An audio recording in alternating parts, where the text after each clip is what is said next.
It is a perfect night for football and a very special day in Hamilton as we kick off week number 10 in the CFL. The City and the Tiger Cats have been celebrating their hometown hero today, NBA champion and MVP Shai Gilgeous-Alexander. The festivities kicked off with a rally right here at Hamilton Stadium where thousands got to hear from SGA and watch him receive a key to the city. What a way to kick things off.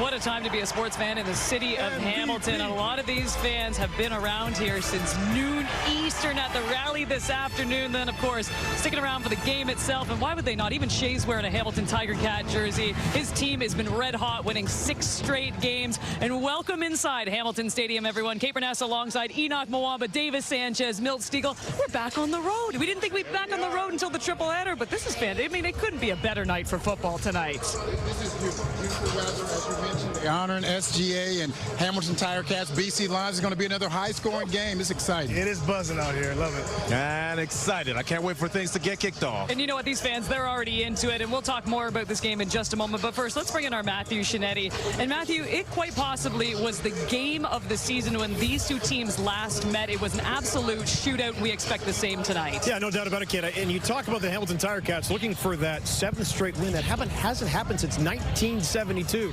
We'll get to that history in a moment. But speaking of the BC Lions and Buck Pierce, they've had 2 weeks to process that 10-point giveaway they had late in the 4th quarter with about 4 minutes to go and surrendering that lead to the Ticats.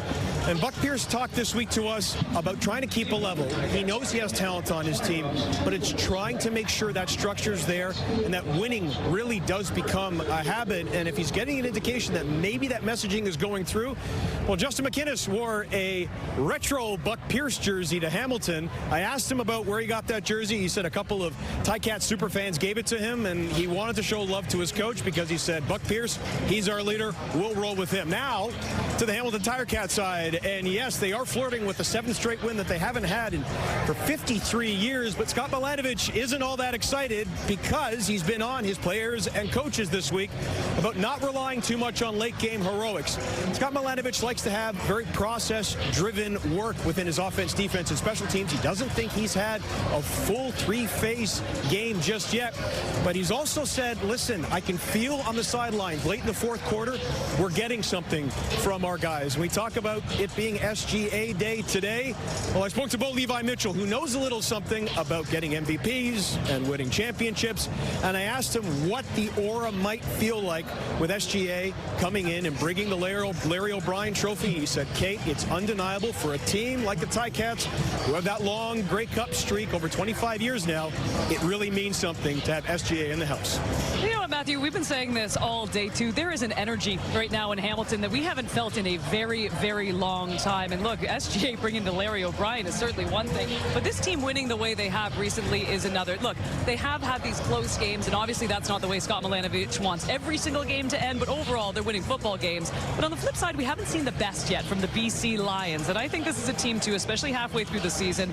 Look, they have this chance and this opportunity right now to prove something, and they have a chance to get back at this team that just beat them. And Milt, you said it when they last played. You predicted 70 points. My goodness, you were nearly right. It was a complete shootout. It was phenomenal. And as I said to Matthew, we expect the same. Expect the same. Expect the same. And I know head coach Scott Milanovich doesn't like the way his team is winning, but they're winning, and that's all that matters. You know, they've won 6 in a row after starting 0-2, and it's going to be a little bit more difficult now because they've had a tough stretch. You think about it, their last 3 games were all road games. They had a short week of practice. We talked to Bo before the game, and he said basically we had 1 day of practice, and you're playing against a BC Lion team who had 2 weeks to prepare for this team. So it's going to be a tough task. And then after they play the BC Lions, they play the 6-1 or 7-1 Saskatchewan Roughriders coming off a bye week. So if these BC Lions can win this game and win next week's game, clear-cut favorite. They are the best team in the CFL, but it starts with tonight's game, and it's not going to be an easy task. You know, what settles a lot of problems is the fact that you have a quarterback like Bo that can put up numbers like he's putting up. Because we've seen games where I don't think this team's going to win. They're trailing in the last 2 minutes. They get outplayed at times. Maybe they're not rested, like as we're going to see tonight against a team coming off a bye. But what Bo's been able to do is something special. And so for me, Bo's ability to make big plays, to get down the field, that right there has been the difference maker. Bo Levi Mitchell, again, we said it, we'll talk about it a little bit more later.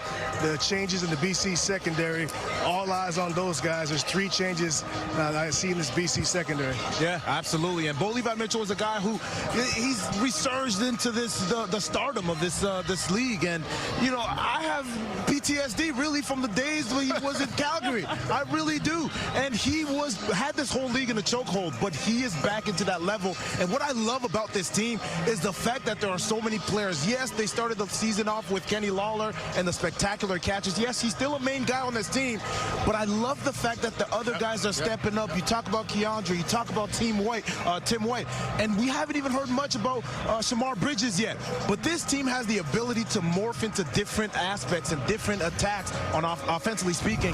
That's what I love about their offense. You know, it's just a plethora of talent, and you're right, too. I mean, Keandre Smith, the way he has played over the past 2 games, and Lawler really hasn't done much, and albeit, too, the coverage on Kenny Lawler, and rightly so, has been absolutely suffocating at times. And for Bo, too, we've been saying this is the first time, again, in a long time. Bo just looks like he's having a great time. He's playing with this ease to him that it's just, we were speaking to him before the game, too, and he's like, you're right. What you're seeing, you know, underneath my visor right now is exactly what you're seeing from me, and that is, I am just happy playing football. And look, how can you not be when you have a team right now producing what they're producing?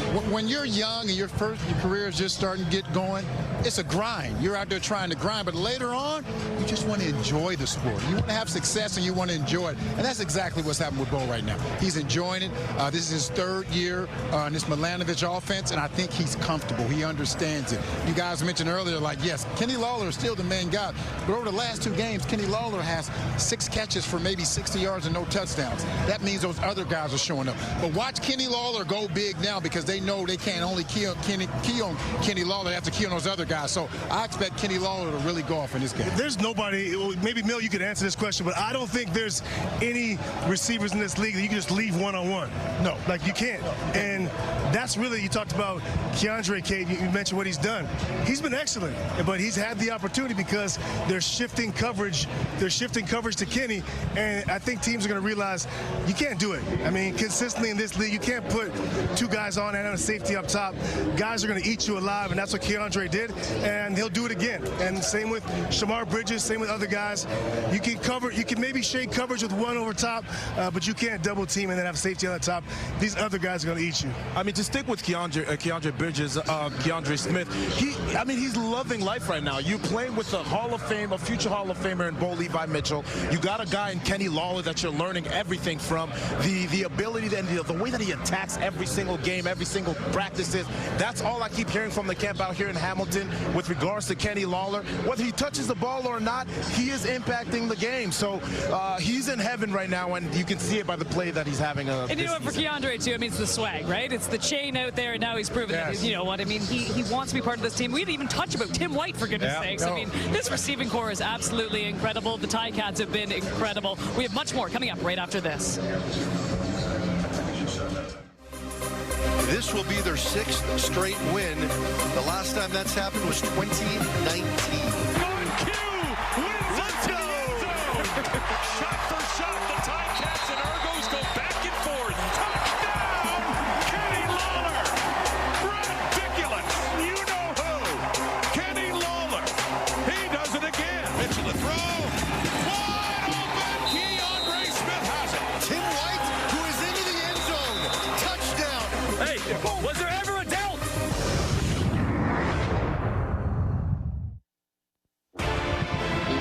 Sold-out crowd at Hamilton Stadium tonight. Fans in this city could not be happier. They have their NBA MVP in the house. house tonight. Their football team hasn't lost a game since mid-June. BC Lions are hoping to do something about that tonight. And it starts with this run game when it comes to the BC Lions. We can talk about the game in the air in just a moment, too, because I really think a guy like Justin McInnes could get going. We've seen Hatch be great in yards after the catch. But for James Butler, he's got 619 yards on the ground. I mean, he has been a menace. You can't tell me that James Butler doesn't want to come in here tonight and prove something, because you're against your former team. You know that there's a little bit of an edge there. Ian. It always is like that, Kate. And his first game back in Hamilton since he's left, and he is going to play a huge role right here. We're talking about keeping the ball away from Bo Levi Mitchell. Yes, we can talk about the defense, which we will at some point. But from an offensive perspective, you want to hold on to the ball, and you do that by having a productive running game. Last time they played each other, 115 yards James Butler had, and he's going to have to duplicate that game, if not even more, for them to be successful tonight. It's not only going to be good for the team, it's going to allow for them to have a longer time of possession, but it's also going to help Nathan Rourke out as well, offensively speaking. Yeah, can they stick to the run? Because I don't think there's any question that James Butler will have success. There's no question, to your point, that James Butler's going to want to impact this game. Can they stick with it? Can they be patient if they get behind? I think that will be the key. I'm looking at these switches. I mentioned it a little bit earlier, but yeah, James Butler right there. I mentioned it last week or 2 weeks ago. James Butler showed me the combination of the quick burst between the tackle, the power he runs with, and breakaway speed. Maybe like I have not seen from him before. To your point, maybe an extra motivation for him, not only this offseason, but probably bringing a little bit of that chip on his shoulder tonight as well. But again, I mentioned it, this defense of the BC Lions, the changes they made in the secondary. Now, we know that continuity is the key to a CFL secondary. BC Lions are not going to have that tonight. But I think Mike Benavides, Ryan Phillips, they think that some of the talent that they had, they wanted to get some other guys, some looks at different spots. They have belief in these guys. And if anyone knows secondaries, it's Ryan Phillips. He believes in these guys. Let's see what these changes bring. But pay attention, guys, to the communication between these guys and make sure there's no bust, because when you got Tim White, Keandre, and these guys, Kenny Lawler running down the seam, you can't have any busts. Running back is important. Of course, defensive backs are important, but the quarterback is the most important position. And coming into this season, a lot was expected of Nathan Rourke. A lot of people were expecting him to not only be the MOP, but lead his team to the Grey Cup. And his numbers are decent. You know, they're second in passing, overall #1 offense as far as net yards go, but they're 3 and 5. And as a quarterback, you're not only judged on your numbers, you're judged on wins and losses. And right now, his team is struggling in that department. So I'm sure he's not happy with what's going on. You can tell by his body language, things aren't going the way he would like them to go. So it's expected of him to come out and have a big game. And if they can do that, if he can get back on his game, I don't see why this team can't make it to the Grey Cup. Can I give you one more chance to fix what you just said? You said his numbers are decent. He's second in passing and first in net yards. What do you want him to do? They're to be 3 and 5, though. That's what I made the point, Chad. Those aren't his numbers. Yes, they are. And I said as a quarterback, you're not only judging your number, you're judging your wins and losses. That's why I said that. His numbers are excellent. His numbers are excellent. When they talk about any position, do they say how many middle linebacker he had 50 losses? No, they only say that about the quarterback. That's why I said you're judging your wins and losses, not only numbers. To his defense, though, he's been in and out of the lineup, and he needs a little bit of consistency. There are no excuses. There's no excuses. It's not an excuse. It's a fact. He missed 2 games. He missed 2 games. In and out of the lineup. You know what, Mill? You don't have to yell to get your point across. You can just talk. No, I like it. I like it too, man. I like the energy, Milt. I'm just sitting here watching this, and I'm very entertained. He's got that little vein that keeps coming out when he's ready to go. This isn't entertaining because he's right in the middle of it. This is great. You know why I have veins all over me? Because I don't have any body fat. That's what. Oh, my. Wow. I don't think that's healthy, Milt. Okay, you know what? Let's go back to the Lions overall. You just said they're 2 games under 500, right? We're week number 10 in the CFL right now. I mean, for how long do you give this team? How long do you give them? Like, if they drop to 3 and 6, I mean, is this too much for you? I mean, they are such a talented team. We know we haven't seen their best, but what is that runway for you? If they drop to 3 and 6, it's going to be some changes, mate. You have to, because you're putting yourself in a position where you still have an opportunity to make the playoffs, but then you see I can't make the playoffs with this team, so I got to make some changes. You talked about it before. They're already making some changes on defense. They're making some changes now. So they dropped to 3-6, especially after having 2 weeks off and you're playing against a team coming off a short week. There'll be some changes if they drop to 3-6. Yeah, I mean, look, they're already 8 points back of Sask right now. I mean, this is to the point. But then again, guys, we know changes take place when usually in the season during the bye week. Yep. So I don't know what they can do. The changes aren't going to come on offense. Those guys have been doing what they need to do. I think the changes need to be on defense. Guys like Hatch consistently producing. I don't know what the change will be, but I agree, Milt. When you don't win, it's a results business, and there will be something changed. I'll tell you what, Milt, you're not wrong about the wins and losses falling on the shoulders of the quarterback, and that's absolutely true. But to your point, Chaz, his offense and the way that he's been playing when he is on the field has not been bad at all. However, defensively speaking is where the changes are going to continue to happen. And for me, I'm looking at that defensive line. I was talking to Coach Glenn Young, the defensive line coach, and I said, Coach, you guys are going to have to apply a lot of pressure. He said, Enoch, you'll see. All right. Well, we'll see. Well, over on the offensive side, Keon Hatcher, he's been great yards after catch. Here he is standing by with our Matthew Shinetti. Keon, have you had time to process that fourth quarter and what happened against Hamilton 2 weeks ago, or is that in the trash already and you're looking forward to tonight? That's definitely in the trash. Had some time to reflect back then, but you got to go forward, got to look forward, take a step forward this week, and come out here and get a victory. The one thing, we were talking to Stanley Berryhill this week, and he gave a lot of credit to you and how you've been leading as a veteran. As this team, as Buck Pierce is telling us, is trying to find that collective winning habit and closing out games, what kind of role, what kind of messaging are you trying to impart on your teammates? Just got to finish, man. When we get those opportunities to, take the game over or make a play that'll change the game, we have to capitalize on it. And just take it one play at a time and go out there and execute. We do what we're coached to do and go out there and do it how we're supposed to do it, and everything else will take care of itself. Appreciate you. Thanks. Thank you. Have a good day. So very polite. Meanwhile, guess who's back from Mexico? Robert Carter Jr. We interviewed him in Mexico. That incredible one-handed INT. What does he have in store for us tonight? You think he wanted to stay there? Mitchell, lots of time. Deep shot again. Come on. What a pick by Robert Carter. Did he catch that? Wow. Oh, my God. You got to be kidding me. One hand. I just seen the ball in the air. We're playing deep coverage, so I'm just thinking ball in the air, got to go get the ball. Maybe one of the greatest plays ever made in football history. I'm going to go out on a limb and say that. That was crazy. That's ESPN top 10 to TSN top 10.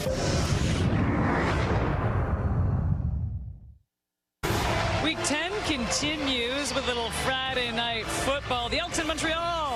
And then on Saturday, it's a double dip. First up, an Eastern battle between the Red Blacks and the Toronto Argonauts. And then over in the West, the Stampeders welcome the Blue Bombers to Calgary. You can see those games 3 Eastern, 7 Pacific. All right, time now for our Anytime TD picks. Let us start with you, Enoch Mwamba. Ooh, I'm going to go with James Butler. He is going to need to have a huge game with this team tonight again. Keep the ball away from Bo Levi Mitchell's hands, and they are going to have a please tonight. I'm going to do a little lesson teaching today. Talk to us, Please enlighten us. I saw something pop up here. Robert Carter Jr. on this list. I believe he's plus 275. Plus 290 to score a touchdown. That would mean that Robert Carter Jr., a defensive back, would have to score approximately 11 touchdowns in the season as a DB in order for this to have any value. Ladies and gentlemen, do not play this bet. Do not look at But Robert Carter. I'm not. Do not play this Robert Carter Jr. Do not look at this. The anytime touchdown markets, guys, sprinkle these very gently, very tough to win. If you guys just listen, very tough to win on these anytime touchdown ones. Look for quarterbacks, running backs, anything other than that, very difficult. Thanks, Davis. Thank you. Thank you. Thank you. Or you guys can take their dumb picks and lose your money. Thanks, Professor. I'm going Kenny Lawler. I fought the law and the law won. Over the last couple of games, teams been keying on Kenny Lawler, thinking they take him out of the game and they'll win. Well, that hasn't been the case, so other guys have been getting loose, and because of that, now Kenny Lawler is going to start getting some single coverage, and because of that, I'm predicting 2 touchdowns today, Kenny. And I'm going opposite. I think they're still going to double coverage him, and that opens who? Keandre Smith. 21 receptions, 276 yards, 3 TDs. That is what he has done over the past 2 games. And guess what? I love my pick. Way more more than Davis's pick. I know that. And everyone, he actually, I know. no, he did. It's Robert Carter Jr. I'm a man of the people. I'm a man of the people. He did. It's absolutely ridiculous. Do not bet Robert Carter Jr. Then why did you say you wanted Robert Carter Jr.? If you listen, Kate, you have to listen. That's the part of being a good panelist. Maybe you got to listen. You know what? You can recap it again while Matthew's interviewing Keandre Smith. Keandre, all eyes basically are going to be on this team and whether it can get to 7 straight wins. But I'm looking at your stat line. You flirted with 1,000 yards last season. You're trending towards that number this season. I know you're focused on team assignments and what you have to do, but are you thinking about that a little bit now? Not yet. I'll think about that after the season. We'll check the numbers after. As of right now, we need this win. To that point, and this offense, where are they right now? We saw last week you guys are even executing on 3rd and 7s to go 40 yards. Where's the confidence in the offense right now? Everyone right now is in a great place. We had a nice short week preparing, but got our bodies rested, got a game plan in, and we're all ready to execute. And do guys put their hands up when they want the ball, or is it just everybody staying ready? If we did hands up every time someone wanted the ball, we'd all have our hands up every play.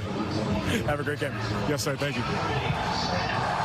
Fantastic. You just put your hands up. Oh, over here, over here. He's only got a plethora of talent.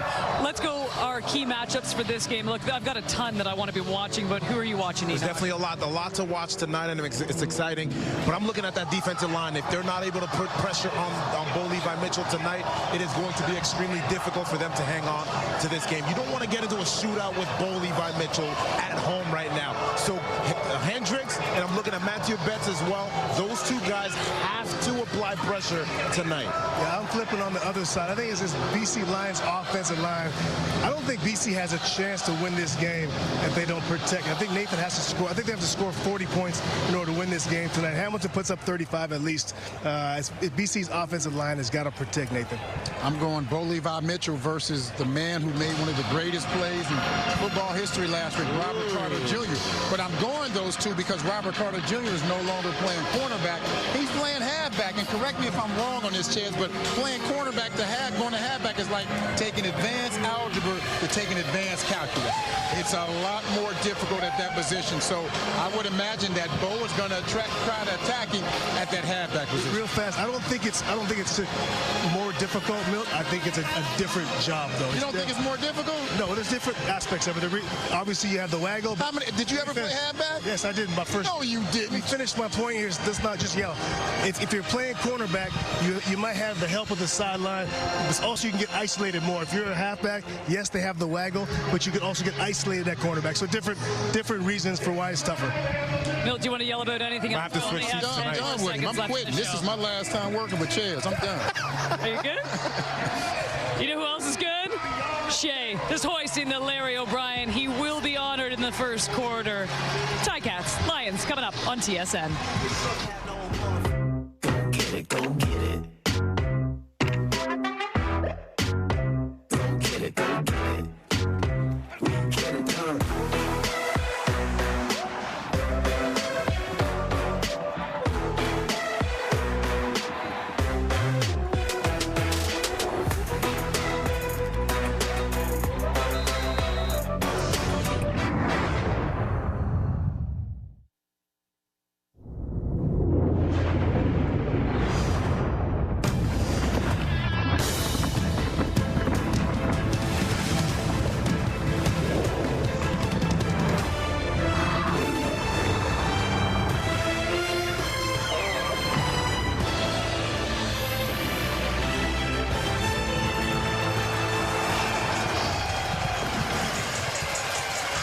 Week 10 of the CFL kicks off with the Hamilton Tiger Cats welcoming the Lions to town, and it is not just the game that is the attraction in Hamilton tonight. The city and the team, they have been celebrating their hometown hero, NBA champion and MVP Shea Gilgeous-Alexander. The festivities kicked off with a rally where he received a key to the city. Hello, everyone, and welcome to CFL Football on TSN. Kate Burness alongside Enoch Mwamba, Davis Sanchez, Milt Siegel as we get set for the Tiger Cats taking on the BC Lions. And look, this is a tremendous way to kick off the week. For the BC Lions coming off a bye, they need a victory. For the Hamilton Tiger Cats, they are red hot. They have 6 straight wins, looking for their 7th straight in front of a sold-out crowd. Enoch. Absolutely. And they're going to need to continue that streak, and I think they can do that tonight as well. What I love to see in this streak is obviously Bo Levi Mitchell and that explosive offense and all the other guys that are getting involved. But this defense is continuously improving, and I love that for them. The secondary is extremely veteran savvy, and you got Jamal Peters and Stavros Katsatonis out there with 3 interceptions each on top of the league with regards to interceptions, and they are continuing to improve. It's going to be interesting to see how they do tonight.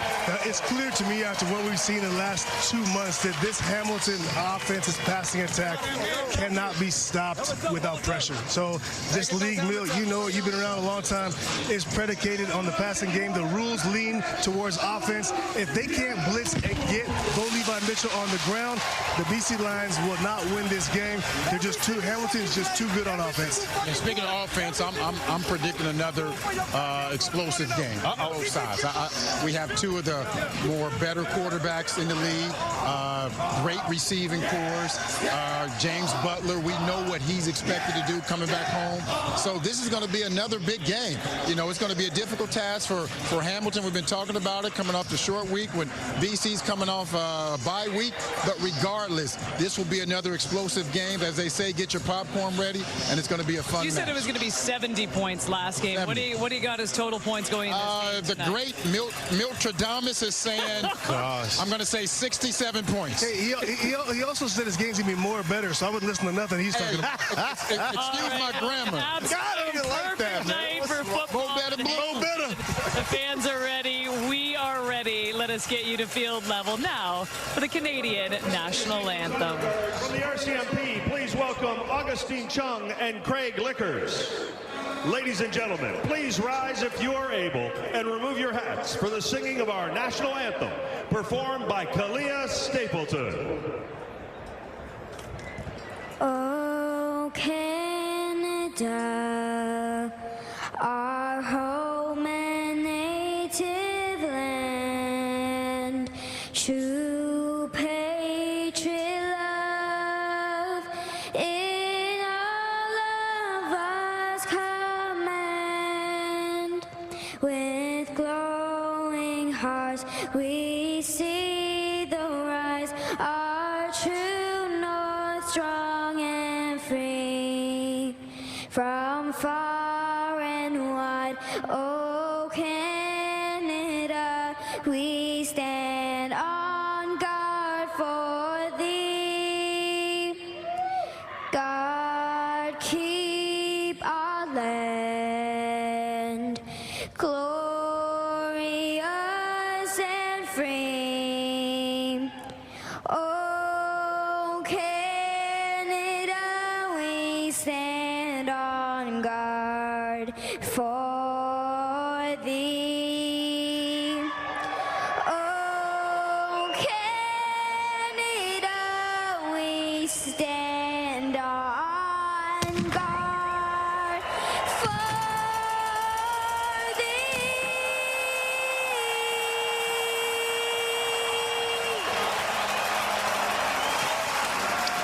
Sold-out crowd in Hamilton tonight, ready for their Tiger Cats to kick off against the BC Lions. Rod Smith and Dwayne Ford with the call right after this. Kate, welcome to Hamilton for part 2, Lions and Ticats, a couple of weeks after one of the most dramatic, entertaining games of the CFL season so far, when it was Hamilton, 10 points down late, Dwayne, coming back and winning it. Yeah, Bo Levi Mitchell and the Hamilton Tiger Cats seem to have become one of those teams that just finds ways to win, the sign of a good football team. Mitchell, the leading passer in the Canadian Football League, and has a team that's been on fire. Nathan Rourke as well, but it's 6 straight wins for the Hamilton Tiger Cats, looking to make it 7, and starting now, Mark Leggio with the kickoff. The Lions won the toss, they get the ball, and bringing it out there is Seven McGee, gets it up across the 40.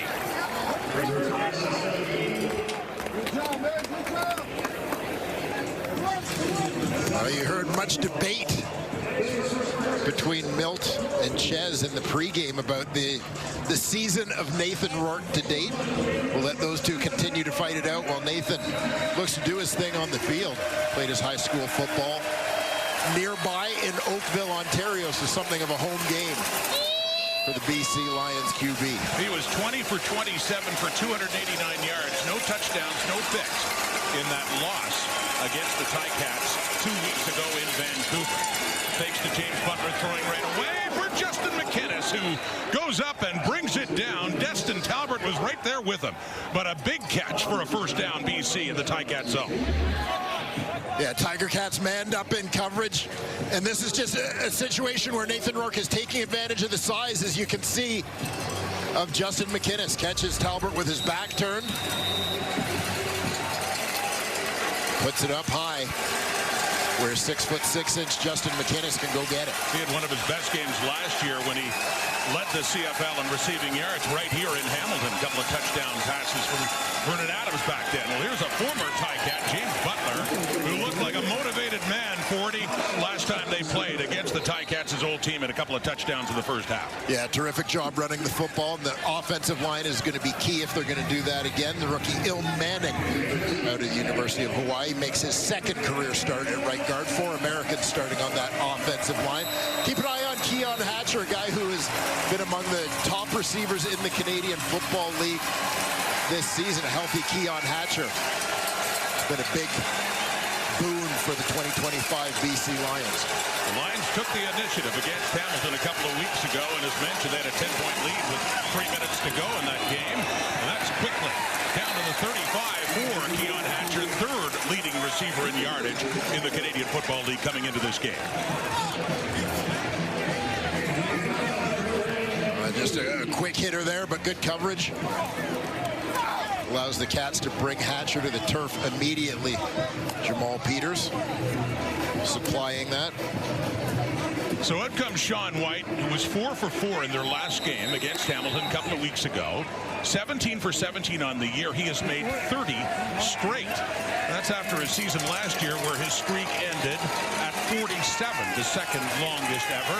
Got another one going here now, trying to keep it going from the 41 of Hamilton for the opening score of this game. And just a couple of minutes in, Sean White again, 18 for 18 on the year, and a beautiful summer night here in Hamilton. Thursday Night Football on TSN.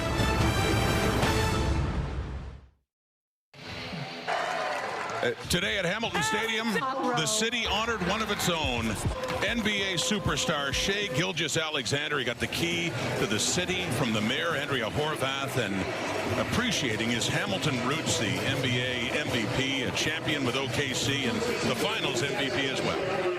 Yeah, absolutely. The pride of Hamilton, Ontario, pride of Canada, quite frankly. Shai Gilgeous-Alexander capping off a fantastic season. First possession for the Ticats offense, Greg Bell, the ball carrier, and it is Patrice Rene coming in and making that tackle to set up a second and long for Bo Levi Mitchell, the CFL's leading passer, and what a renaissance season he's been having so far. Yeah, and we saw the signs of it in the back half of last year. Obviously, Bo just gaining momentum as he and Scott Milanovic seem to really get on the same page, and that relationship has continued to grow through the first part of this season. And the Hamilton Tiger Cats are reaping the rewards of that. Are they ever? Mitchell, who was actually a finalist for MOB last year, off on a tear so far, but Josh Woods came in, getting the start at weak side linebacker among those pressuring Mitchell, who had just had to get rid of it, and it'll be a 2-and-out there for the Ticats in their first possession. Well, this is certainly one of the feelings. One of the things that the BC Lions felt they needed to do better. You'll see Patrice Rene, number 24, loops on the inside. As he makes a start at the nickel linebacker spot tonight, gets around to make the shoestring tackle on Bo Levi Mitchell there as he tries to shuttle the ball out to his running back. Of note, the last time they played. The Hamilton ball carrier was down with contact at the 33-yard line. It will be third down. So a sack is rewarded to the Lions, something they did not have, by the way, in that last game of theirs against the Hamilton Tiger Cats. And here you'll see Mitchell ruled down before he got rid of that football. You can see the right knee touching down. Patrice Rene gets it, getting the start at the nickel linebacker spot. Seven McGee inside the 15 on that Constantino punt of 62 yards. Gets it up to the 20. So good kick, Constantino. And Nathan Rourke coming back on now 3-3 as a starter in his his 6 games, and a look at the difference the last 4 games compared to the first 2 for BC. Yeah, and you're seeing sort of that growth and development. Nathan Rourke injured after that second game, a little bit of time, couple games on the sidelines to have a look at things. And the numbers have been better since. Bear in mind, Nathan Rourke has played his entire career as a BC Lion, but coming into this season, got a new offensive coordinator. That being his head coach, Buck Pierce. So a new system to learn, and seems like he's settling in. And Rourke, here's the whistle blow before they get the play off. Good. Legal procedure. BC number 57. 5-yard penalty. It remains first. That is the right tackle, Chris Schlugger, moving out to the tackle spot after the injury 4 games in to Dejon Allen. Schlugger, a veteran guy who spent some time in Montreal before coming to BC, so some depth on that BC offensive line, but just twitched a little early on that one. Pushes Rourke in the offense back 5 yards in a 1st and 15. Quickly gets rid of it to Stanley Berryhill. He's been one of the stories in that Lions offense in 2025. You take a look at that Hamilton defense they're facing. And on the defensive line, a lot of turnover on D-line over the last 2 years for the Cats, but the fixture is certainly Casey Sales, the leader from his defensive tackle spot. Reggie Stubblefield gets better and better every game. Great free agent signing, kind of an under-the-radar one. The nickel linebacker spot as he was injured basically all of last year. Keep an eye on Deshaun Amos, another shrewd signing for the Ticats. Veteran comes down the highway from Toronto to solidify that field halfback place. 10-yard pickup, Berryhill. Pressure coming on Rourke, and he does get it away, and it's nearly picked off. Jonathan Moxey got a hand up as Rourke was wrapped when he tried to get rid of it. It's a 3rd and 5, and BC's punting unit will come on. And Nathan Rourke under pressure here. A little stunt on the inside from the Tiger Cats. Julian Hauser looping inside to make a play on the quarterback with his legs wrapped up. Obviously, Rourke couldn't get much on the throw. Fortunate to avoid the INT there run. And the leading punter in net average, Carl Meyer, is back to kick this one away. Standing around his 10 for Isaiah Wooden, one of the explosive returners in the Canadian Football League this season so far. Great punt, chases him back inside the 30. Wooden, after a 59-yard punt, a great return, it's still going. Isaiah Wooden, could he be doing it again? Another return touchdown for this Hamilton standout, his first punt return TD of the year, to go along with 2 and kickoff returns, and the Ticats, just like that, have the lead.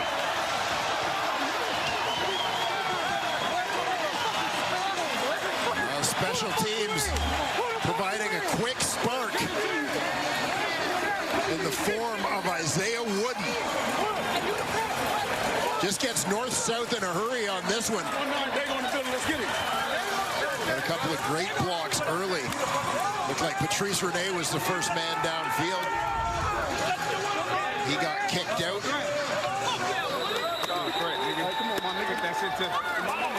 See the wheels of Isaiah Wooden. Who actually spent some time as a BC Lion last fall. Initially the first CFL team to sign him.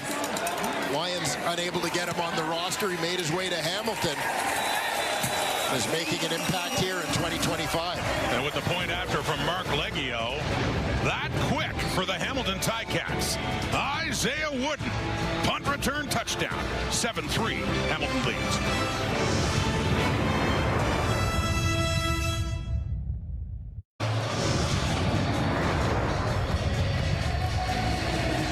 Isaiah Wooden has provided the biggest highlight of this game so far. He gets north-south in a hurry on this one. 59-yard punt from Carl Meyer. And this is one of the things to me in terms of punt coverage in the Canadian Football League is I think sometimes you want to give up a little bit of distance to get a little bit more hang time. As Wooden was able to beat a couple of unblocked players right away because he's getting upfield before they've had a chance to get down there and break down and settle. So off to Seven McGee on the kickoff return for BC. Lions now trailing it by 4. after that sudden burst by that man there. Isaiah Wood started off with a bang, Dwayne, in Calgary with a kickoff return for a touchdown. Had another one of those, and now he has the first punt return team. First and 10 for BC at their own 28. Yeah, impact player for a team that's been pretty good in the return game historically. Whether it's been Lawrence Woods or Frankie Williams or obviously Brandon Banks. You know, over about the last decade or so, Cats have typically had very good returners, as you see special teams coordinator Dennis McKnight.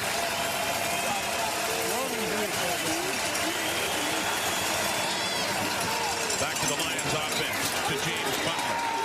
As he pushes and he gets up over across the 30 at 115 yards rushing last game against Hamilton. Well, this is what I was talking about in the opener at McMahon Stadium in Calgary.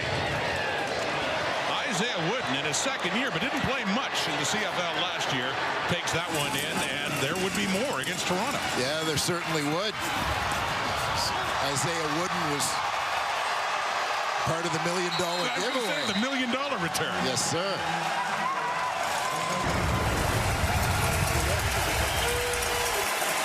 Sensational returner, sorry, 40 on a team that's had a few of them. Pump fake, and then throws it underneath, and he does complete it. And that's Berryhill with the ball, and right near the first down mark.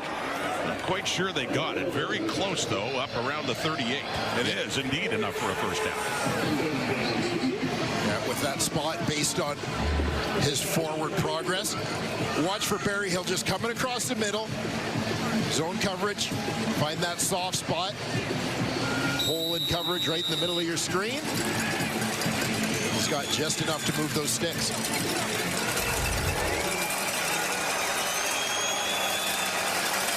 So Rourke trying to settle him down now early in this one in Hamilton Stadium. 2 weeks after they met before in a close one that went right down to the wire, back to the ground, back to Butler with a later surge there. He admitted to us before that game 2 weeks ago how fired up he was to take on a team that basically didn't have a use for him late in the season after he got hurt and Greg Bell came on. Yeah, they were looking for a little different skill set in the backfield last season after James Butler had been the go-to guy in 2023. You know, good veteran, kind of sucked it up and filled whatever role he was asked to fill, but definitely demonstrating here in 2025 that he's still got something to offer. Well, he was on a mission early in that game a couple of weeks ago from the first half touchdown. Quickly, Rourke under pressure, trying to get away from it. He does. Nathan Rourke takes off. First down, he slides across midfield.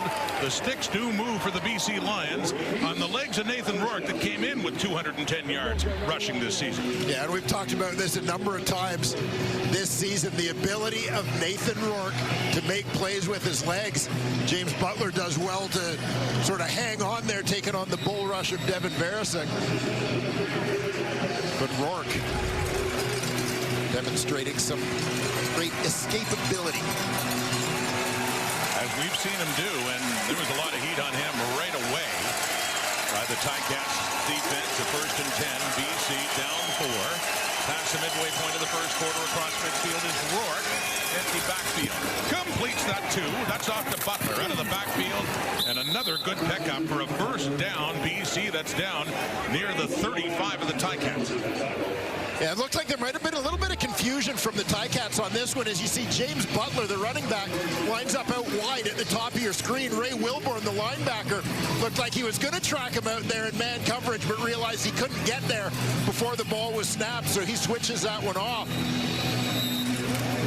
with the corner, Jonathan Moxey.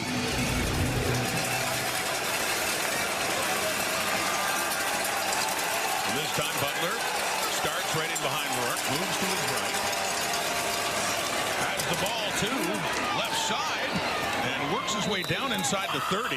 And another good pickup for James Butler on that first down play. Down to about the 29. It'll set up a second and short for BC. And the running game is going to be important to the offensive success of the BC Lions. You know, in a Buck Pierce scheme, coming from Winnipeg, we're so used to Brady Oliveira sort of being the straw to stir the offensive drink. for the Bombers. That same mentality Buck brings here to BC with James Butler carrying the load. In his first year as a CFL head coach.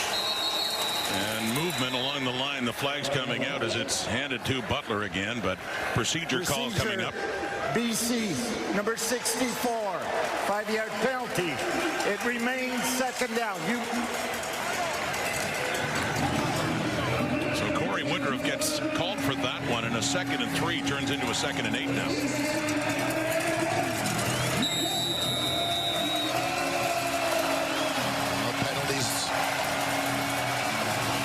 Statistically can be such a drive killer. We'll see if the BC Lions can overcome this little bit of adversity.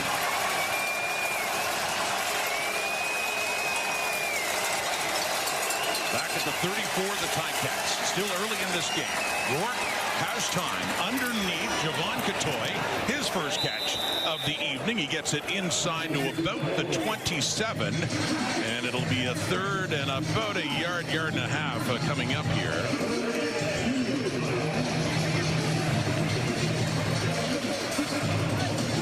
The 5 yards on the penalty proves costly. There's Sean White in the field goal unit. Trot back out. He's 1 for 1. Mentioned he's got a 31 field goals made streak going back to last September. Mark Leggio's counterpart tonight hasn't had a field goal try yet. Has 33 straight going back to last year. They are the 2 perfect kickers in the CFL, and they're meeting tonight, and it's White with the business early. 2 for 2 in the field goal department. Back to Bo Levi Mitchell. And thanks to special teams, his team still has a 1-point lead.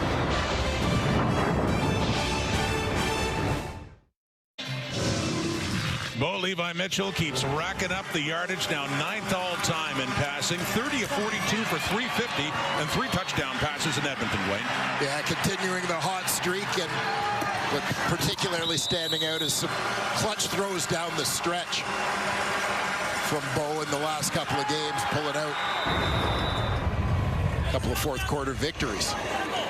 Here we are late in the first quarter, under 3 minutes. This is just their 2nd possession. They went 2 and out on the previous one. And on the toss, the reverse here to Shamar Bridges. Trying to get the edge, but it is well covered there. Deontay Williams in for the Lions defense to limit Bridges to about a yard, maybe 2. Or Tim White, excuse me. And love the misdirection happening here. You're going to see Tim White coming to the right, but the fake kind of is to Keandre Smith, who gets in that pitch option relationship with Bo Levi Mitchell, drawing some flow the other way from the defense.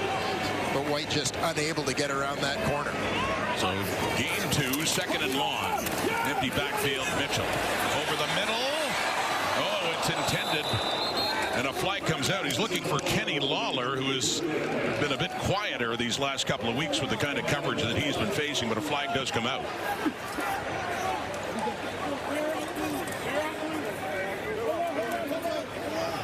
Holding.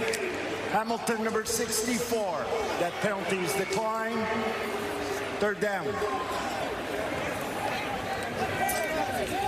So another 2 and out for Mitchell and the Ticats. There's 4 plays on offense, and it's Calderwood Mans who made the move from guard to center this year, who gets called on that one, but it's declined in the incompletion. So Nick Constantino to punt it again, standing at his 27 for Seven McGee alone back there for the return at the BC 15. Good work by the Lions defense so far in this game.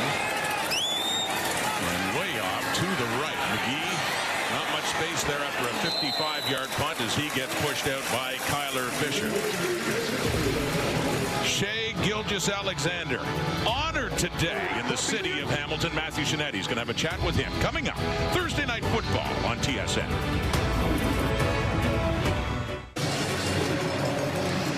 Earlier today, well, Shea Gilgeous-Alexander not only got the key to the city, but he got the news that he's having a street named after him in Hamilton. That's all part of a ceremony where thousands were here to see it. Let's head down and say hello to Matthew Chinetti. Well, you're saying hello to Shea Gilgeous-Alexander, Rod, as he just made his way to Tim Hortons Field. He will be celebrated at the end of the first quarter, and I asked Bo Levi Mitchell, who also knows something about winning an MVP and winning a championship, if Shea Gilgeous-Alexander gives that sense of being the man, and he goes, no doubt. And for a team that's looking for its 7th straight win, something that it hasn't done since 1972, but more importantly, a team also looking to represent Hamilton and win a championship for the first time since 1999. I asked Mitchell if just having SGA in the building tonight, what kind of vibe does that give the team? And he said, it gives us a huge kind of influence for a guy like that who's made his name on the world stage to know he's from Hamilton. Rod? And Matthew all smiles. You can just tell how proud he is, too, to be from Hamilton and on the world stage, really putting this city on the map with everything he did with OKC this year especially. It's Keon Hatcher with the ball, and he gets it up across the BC 30, around the 35 from Nathan Rourke, and a first down for the Lions, trailing by 1. Just a quick hitter there to move the sticks, buying themselves a little bit of room, working their way out of their own. And you'll see the zip Nathan Rourke puts on this ball, just getting it in front of the linebacker. Ray Wilborn there.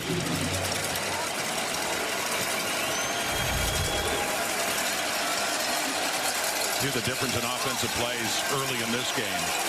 BC down a point, but doing a lot more on offense right now. Rourke, that one is knocked away. Coming up is Owen Hubert. Put some heat on the Ticats up front. Hubert in his second year making that play. Yeah, Hubert, one of a number of players who came over from Winnipeg in free agency, bottom right on your screen.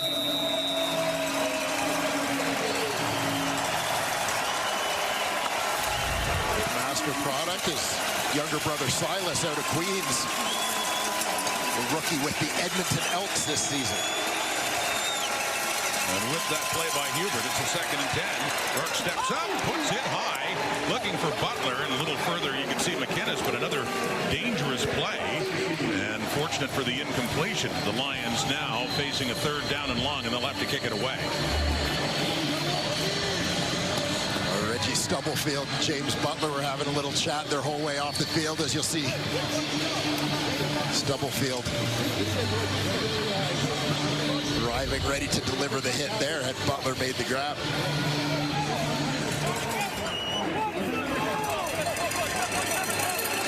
So Carl Myers back again. As mentioned, leads the CFL in net punting average, but his last punt was returned for a touchdown by Isaiah Wooden, who's on the move to the left this time, loses the handle on it. Lions have it, 2 inside the Hamilton 40. So Wooden goes from the heroics of the touchdown, and then on that one, lost the handle, and it's Josh Haggerty inserted into that BC lineup who comes up with the fumble recovery. We'll take a look here at the bobble. See, that one got into the shoulder pads of Isaiah Wooden. Hard surface leads to the bounce.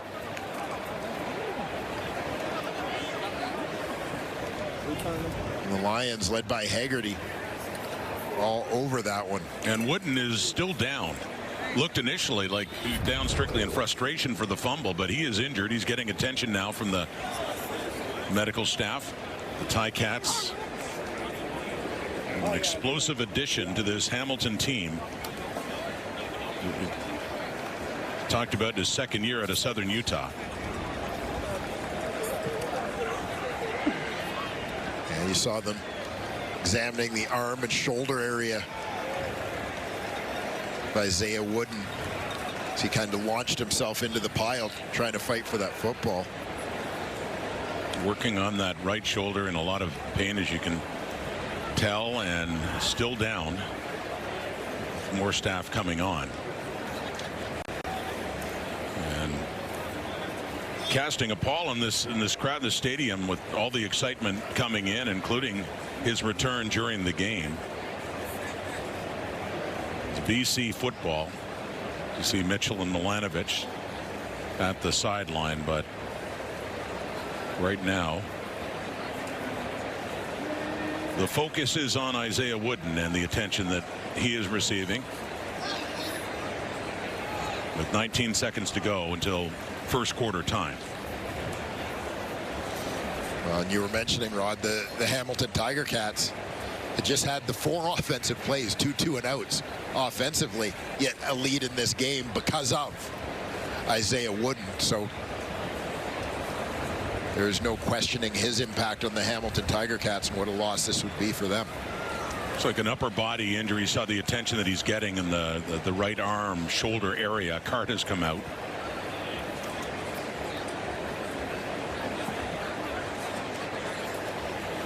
The player that is mentioned really burst on the scene briefly with the BC Lions last year, ended up just playing at the end of the season for Hamilton last year. This is his first full season and making a statement right off in week 1 in Calgary with a kickoff return touchdown.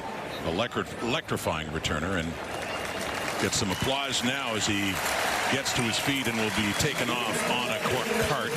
Isaiah Wooden favoring that right arm, coming in for the punt return, and it came out on the turf, and the Lions did recover. And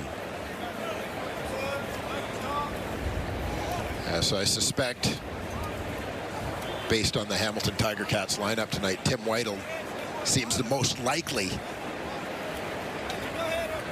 to replace Wooden in the return game. So certainly a little more on the plate of a very busy Hamilton Tiger Cat receiver. I mentioned in recent history the great returners the Cats have had. Of course, Brandon Banks, before he became a full-time receiver back in 2018, and really a generational talent in that department. And Tyreek McAllister a couple of years ago before he went off to the NFL, and Lawrence Woods for a while as well. Woods injured now, and Isaiah Wooden injured and taken off in a cart, as the Ticats will have to adjust in that very significant department. Even with the difference in offensive plays, Hamilton leads because, as you talked about, 40, that big return by Wooden. BC ball, though, after the fumble and the Haggerty recovery inside the Hamilton 40. Last play, first quarter. And Rourke has time over the middle and in behind Stanley Berryhill. Jonathan Moxey was right there with them. It falls incomplete. It'll be a 2nd and 10 coming up. But BC already in range of, at the very least, a Sean White field goal. But they do have 2nd down coming up and looking for their first lead of the game. And we talked about it before. Stay tuned for a very special guest coming up here on a memorable day and evening here at Hamilton Stadium. Jam going down. Welcome to the Space Jam. Here's your chance. Do your dance at the Space Jam. All right.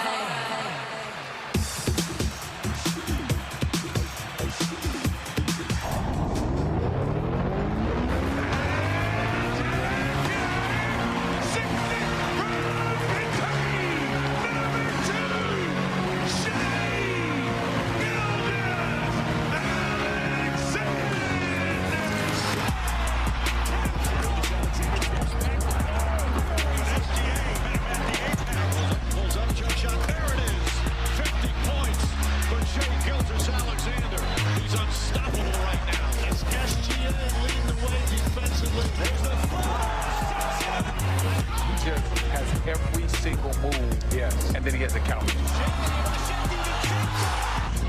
Stops, goes right back to work, loses him. Got inside, then scoops it up and spins it in. SGA once again, little hesitation, the left hand. What a move by SGA! What's going on this guy? Look at this. SGA drills the step back three. He is death by 1,000 cuts. He's a 3-level scorer. The toughest cover in the league right now. He's one of the best damn mid-range jump shooters in the history of the game. Leading scorer in the association, top 5 in steals. He just continues his brilliance. That is why he's the MVP. Hamilton, tonight we are proud to welcome home one of our own. He began his basketball journey on the Hamilton Mountain, first at St. Thomas More Secondary School, then at Sir Allan McNabb. He spent his countless hours honing his skills on the local courts across the city. He's walked the same streets, faced the same challenges, carried with him the same unshakable spirit that defines this community. He's taken that Hamilton heart to the world stage and become a global icon, an NBA All-Star, a champion, and our MVP, a national treasure, and without question, the best basketball player on the planet. Tiger Town, get on your feet, wave those rally towels, let's break the thunder and make some noise for the pride of Hamilton, Shai Gilgeous-Alexander!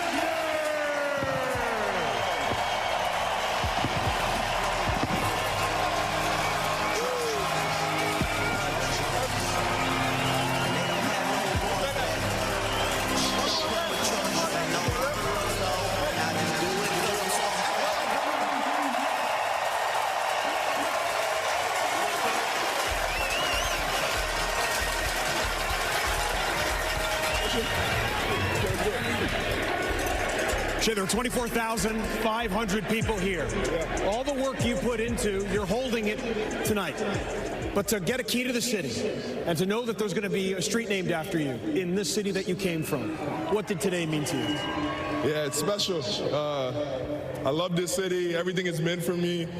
It made me, to be honest, and to know that it appreciates me as much as I appreciate it is special.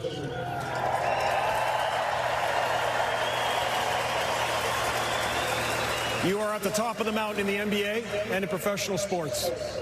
What does your play and who you are say to the world about the city you come from? What are you showing the world about Hamilton? You can do anything you want to do, and especially when you're from Hamilton, you get a little extra chip on your shoulder. When you're from Hamilton, you get superpowers. Thank you for this. Congratulations. You're welcome. Thank you.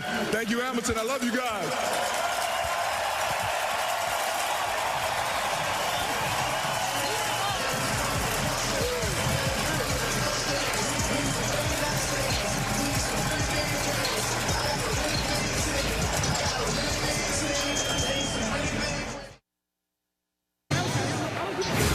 Through one quarter back in Hamilton, it's the Ticats hanging on to a 1-point lead, but yeah, the numbers, maybe they are lying right now because BC has been dominating on offense. Yeah, and this has to be an uncomfortable feeling for the BC Lions because when you think about the first meeting between these two teams 2 weeks ago, the Lions won the turnover battle, which is usually statistically your best predictor of the outcome of a football game. And here again, they are statistically, everything says they should be up, and yet they're down after 15 minutes in this ballgame. Well, off the turnover and the fumble punt return by Wood, and BC's in great shape. It's a 2nd and 10. Nathan Rourke in the Ticat zone, trying to buy himself more time. He runs out of it. Finally taken down. His helmet comes off as well. Hauser was there, and so too was Mario Kendricks. They got a lot of heat on him as he's slowly getting up and looking for his hat after all that Hamilton pressure. And we've seen Nathan Rourke forced out of rhythm a number of times in the early going here. It's Hamilton basically with just a 3-man rush on the play, delivering that kind of heat. Now, obviously, you've got everybody dropping off in coverage. It's going to be a little harder to find open receivers. But regardless of that, 5 blockers against just 3 rushers should give your quarterback a little bit more time. Here's Sean White now outside the 50, trying one of those for the first time this season. It's heading right. And his consecutive made streak is over. First miss of the season, White, on that 52-yard attempt. And Tim White, the returner now, he brought it out, and he is tackled inside the 5. So no points on the board for BC. Hamilton still leads, but a team that's at back-to-back 2-and-outs will start deep in their own zone. And because of those 2-and-outs, we finally get a chance to show you more of that Hamilton offense.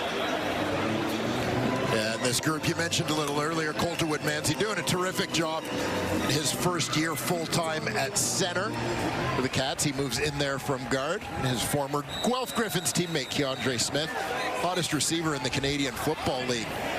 The last couple of weeks, 276 yards on 21 catches in his last 2 outings, including 14 catches against BC 2 weeks ago. Back-to-back 138s for Keandre Smith. Flag and pick. And Bow from his end zone throws off to the right, and it falls incomplete around the 23-yard line. Second down coming up. So how about that? And a flag coming out now. The referee Andre Proulx to sort this out. Illegal contact on receiver. BC number 1. 10-yard penalty. First down. So veteran Gary Peters was pleading his case after. And we'll take a look here. Peters matched up on Kenny Lawler on the play. We'll see if he just rode him a little bit too long on that one. And that was the opposite side of the field from where Mitchell ended up throwing. So first down, it comes by penalty and throwing there. And it's Peters on Lawler again. Tight coverage just across the 20 as Lawler has his first catch. And we'll take a quick look at the BC Lions defense. Dwayne Hendricks with the Cats last season, making the move after being released by Hamilton, coming to BC Lions. Josh Woods makes his first start of the season at the weak side linebacker spot. Ben Plottick awaiting the birth of a child. And we see Gary Peters, see him matching up a little bit tonight against Kenny Lawler. And congratulations to Ben Haddock, 40, and his wife Kaylin. She gave birth to their second child. So child has been born. He's on the field. I'm not saying it happened in the span of time since she said she's waiting. The Haddock family have JJ now as well, the second child. So he stayed back in Vancouver, as you talked about, with Woods getting the start. Weak side linebacker. Third down and a couple of yards away still for Mitchell as the punting unit heads on for Hamilton. Well, a pretty good stop for the BC Lions. Maybe giving themselves an opportunity to get some points on the board despite the missed field goal. Pinning the Cats deep with that stop. We'll see what Seven McGee can do in the return game to contribute to that. That's another aspect of the game that BC's trying to get going. The returns at the 40. McGee and Brian Cole, after a 49-yard punt, takes him out of bounds. Little extracurriculars for a moment. Flag coming out. And a beautiful night in Hamilton. Thursday night football. And he took a penalty for unnecessary roughness on it here, 40. And OC didn't like the way he was taken down hard. Headbutt there to Hamilton linebacker Brian Cole. Draws the flag. Pushes him back to their own 30 for Nathan Rourke to start. They're down by 1. Second quarter, handing off James Butler. He finds some room and backpedaling, trying to keep his feet.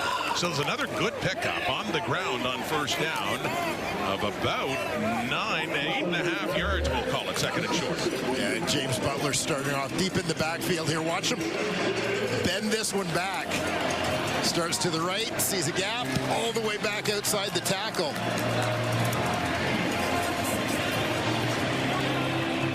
Ticats fortunate to get a piece of him there. Devin Varasic, the rookie middle linebacker, making the play. Varasic, the number 2 overall pick in this year's CFL draft out of the University of Windsor. Illegal procedure. BC number 61 never checked in. They had a 6th O-lineman on that running play, Anu Una, and he gets the penalty for not checking in. So that was a late one coming out for procedure against the Lions. Yes, the Lions having their issues getting this drive going. 2 penalties since the change of possession. So what looked like a second and short is now a 1st and 15 for BC, going backwards now. Rourke standing at his 20.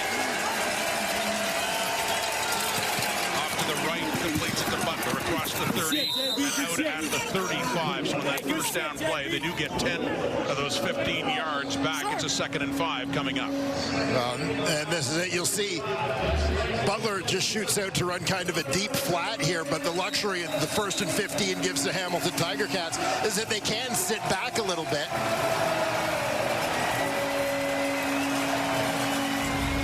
Allow Butler to make that play, but still be in just a 2nd and medium situation. And it's Terrell Broxton, their all-star left tackle, who's now in need of some attention. They take a break in behind the line of scrimmage. Said that they had issues with injuries. A lot of teams have, of course, an offensive line, but they brought in the big free agent from Toronto, Dejon Allen, who was injured 3 weeks into the season, and now their other tackle, their left tackle, Terrell Broxton, getting tended to. Back in a moment here in Hamilton. Hey, no one's topping Shea Gilgeous-Alexander, but these three all played for the Tiger Cats. They had some basketball skills as well. Yeah, definitely back in their high school days. Now, people will, of course, connect the name Nurse to the world of basketball. Richard, I'm going to give Richard a hard time and say he's the worst athlete in his family. Played professional football, but here we get a look at one of the guys on that list, Lee Knight, honored as an alumni of distinction here tonight. I don't know if I have ever seen Lee Knight without a big grin on his face, by the way. Yeah. Good CFL career in the 80s and 90s with the Ticats. Peter Gitopoulos, too. Remember the Penn State and later with Hamilton, coming home, playing for the Ticats, too, a linebacker. That's Jonathan Moxey there on Keon Hatcher.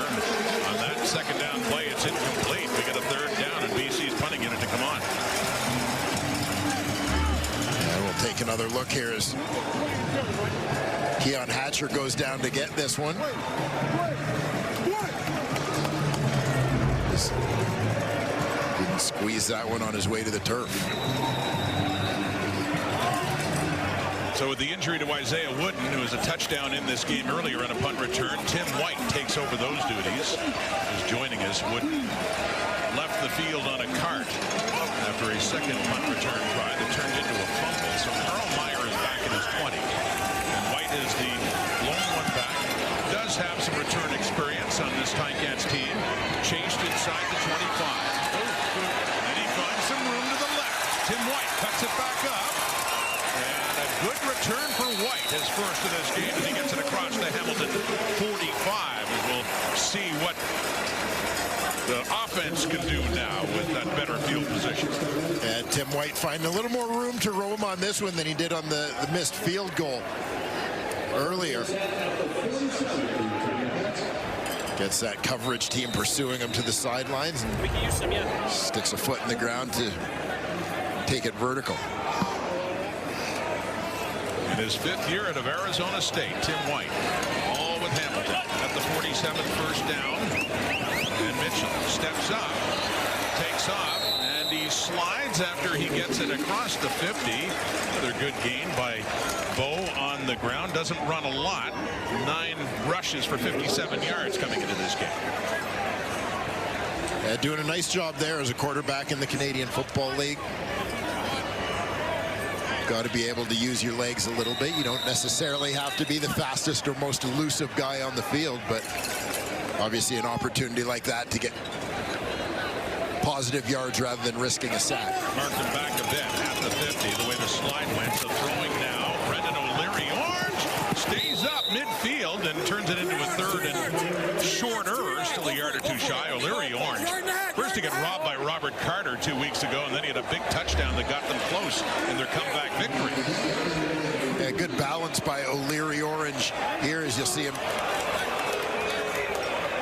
fight off that initial hit from Carter.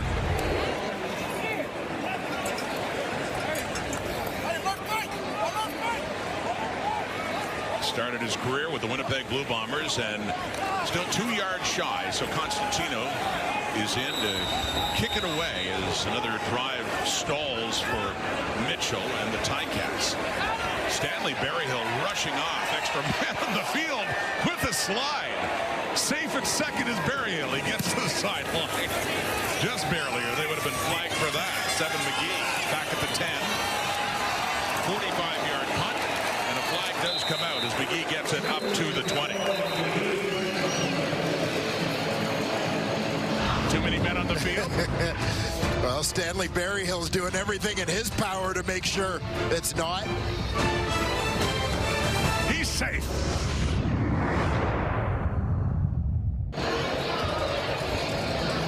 Back in Hamilton, you're looking at last year's top receiver in yardage, Justin McInnis, with a lot of support for his head coach, Matthew.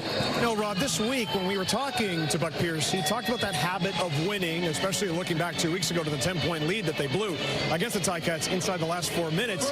And maybe he wasn't expecting to see the kind of buy-in that he got from Justin McInnis, who came to Hamilton yesterday wearing a retro Buck Pierce jersey from about 10, 11, 12 years ago. Now, there is a story behind this. McInnis has been wanting to wear that jersey for a while. Got a couple of BC Lions super fans to lend him the jersey, and he said, I'm buying in. That's our coach, and I'm rolling with him. But the one thing I did ask Buck Pierce when he saw that jersey, and he said it with the man who knows what retro jersey means, he said, when I see that, I feel old. Rod? Older, Matthew, older. It's all relative. It was 20 years ago. He broke in the league as a quarterback when their QB room had Dave Dickinson and Casey Printers. They'd just gone to the Grey Cup and lost to the Argos. And that's how he's introduced later. Jarius Jackson, a teammate. I mean, good QB room for Buck Pierce to learn about. Yeah, well, I mean, historically, Wally Buono teams had some pretty good quarterback rooms, and the BC teams of that era. Obviously, no exception. Those teams yielded a lot of pretty good coaches, too, when you think about it. Yes, sir. And here's Rourke. Quarterback for the Lions, and the first catch for Aiden Eberhardt. Another one who's had more of a breakout season and a big first catch of this night for a first down to buy the Lions some space. Yeah, I think the choice for Aiden Eberhardt on this one was catch the ball or have a hole drilled through your pads. Does a good job catching the hard toss in his hands, making a couple people miss to move those sticks. Great effort. That pickup gets it out to the 32 now. 21-yard gain. BC Lions have certainly had the ball a lot more than Hamilton has in this one. They still trail. 7-6, second quarter. Low-scoring game. Rourke facing more heat. He gets away. He wanted to chuck it deep by the looks of things, but his feet slipped. And he had no chance to plant and get rid of that football, so instead he slides down, and it's a second down and long coming up. And you'll see Rourke once again. You've got 7 offensive linemen out there. You're in a max protect situation. Devin Veresuk not fooled by any play action there. He's the first guy to get outside. Can't quite get to Rourke. But watch as he tries to set his feet to throw. Got the skates on there. And down he goes. Veresuk gets the sack on that one. Second sack for Hamilton in this game tonight. Veresuk is first of the season. So they run a draw to Butler on that second and long. He gets it up across the 35, and that is still well shy. Third down coming up now with just over 5 minutes to go until halftime.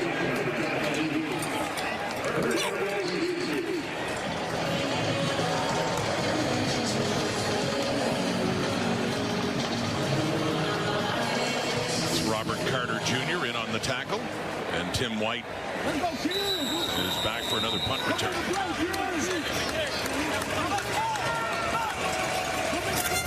From Carl Meyer, native of South Africa.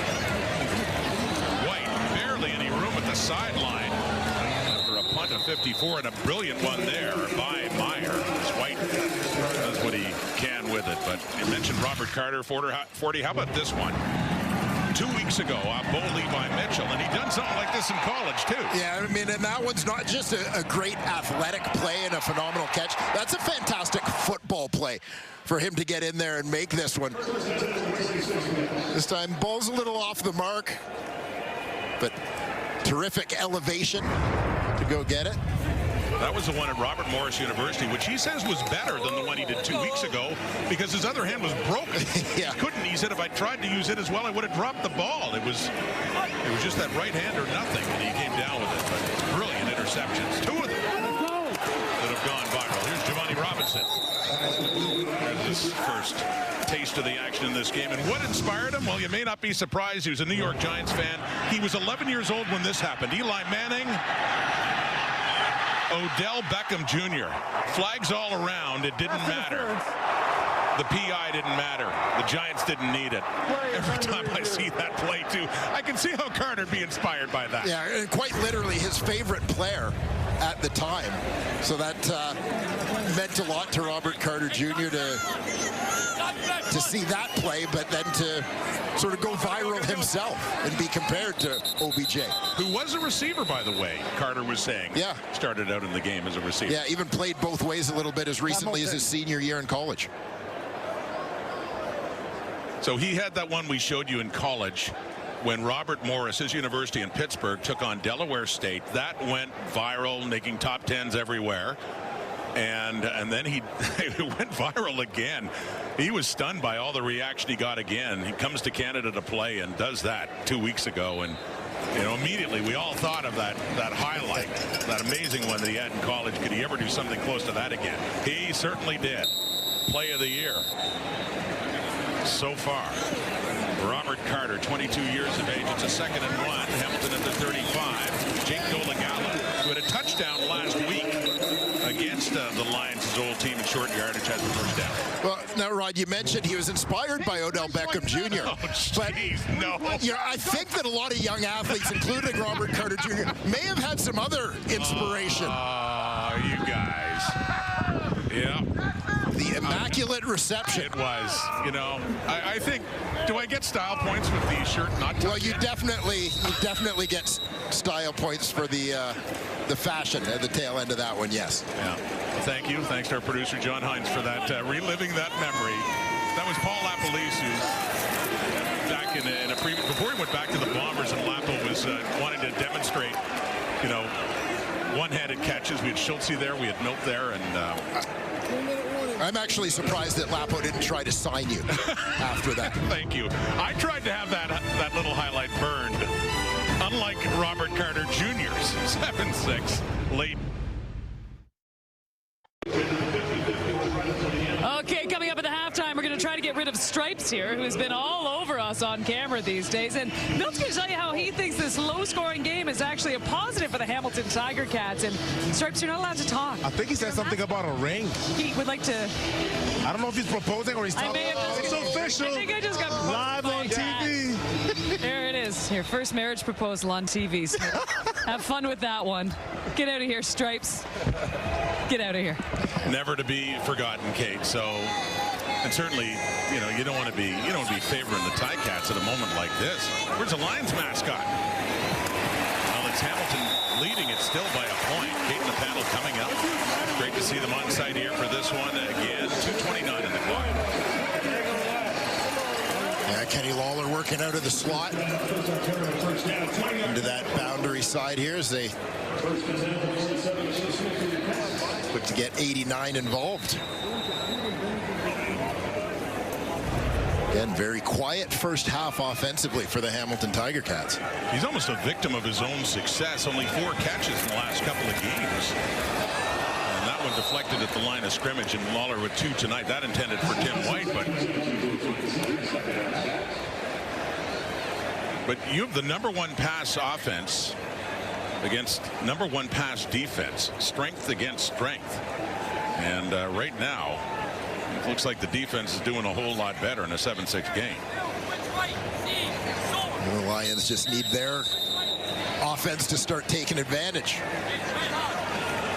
of their defense holding tough. Yeah, Lawler, last week, 4 catches for 28. Last 2 games, 5 catches for 57. That's it. He's still right up there for 700 yards on the season. There's Keandre Smith, who really has taken the ball literally and run with it. He's made a lot of catches with all the attention in Lawler. He really He had 14 catches 2 weeks ago in that victory, including the winning touchdown over BC. Yeah, Keandre Smith has been a busy, busy man. You know, a guy who maybe flew under the radar a little bit. His tremendous 2022 draft class of receivers. Well, that's how it worked a couple of weeks ago in that winning drive. You want to worry about Kenny Lawler. Understandably, we got Keandre Smith, we got Tim White, and you talked about the yardage. 138 yards receiving for Keandre Smith 2 weeks ago, and again last week. 276, 3 touchdowns in those 2 games. 1st and 10. And it's off to Keandre Smith inside the 35 with Williams taking him down for a short gain for Hamilton.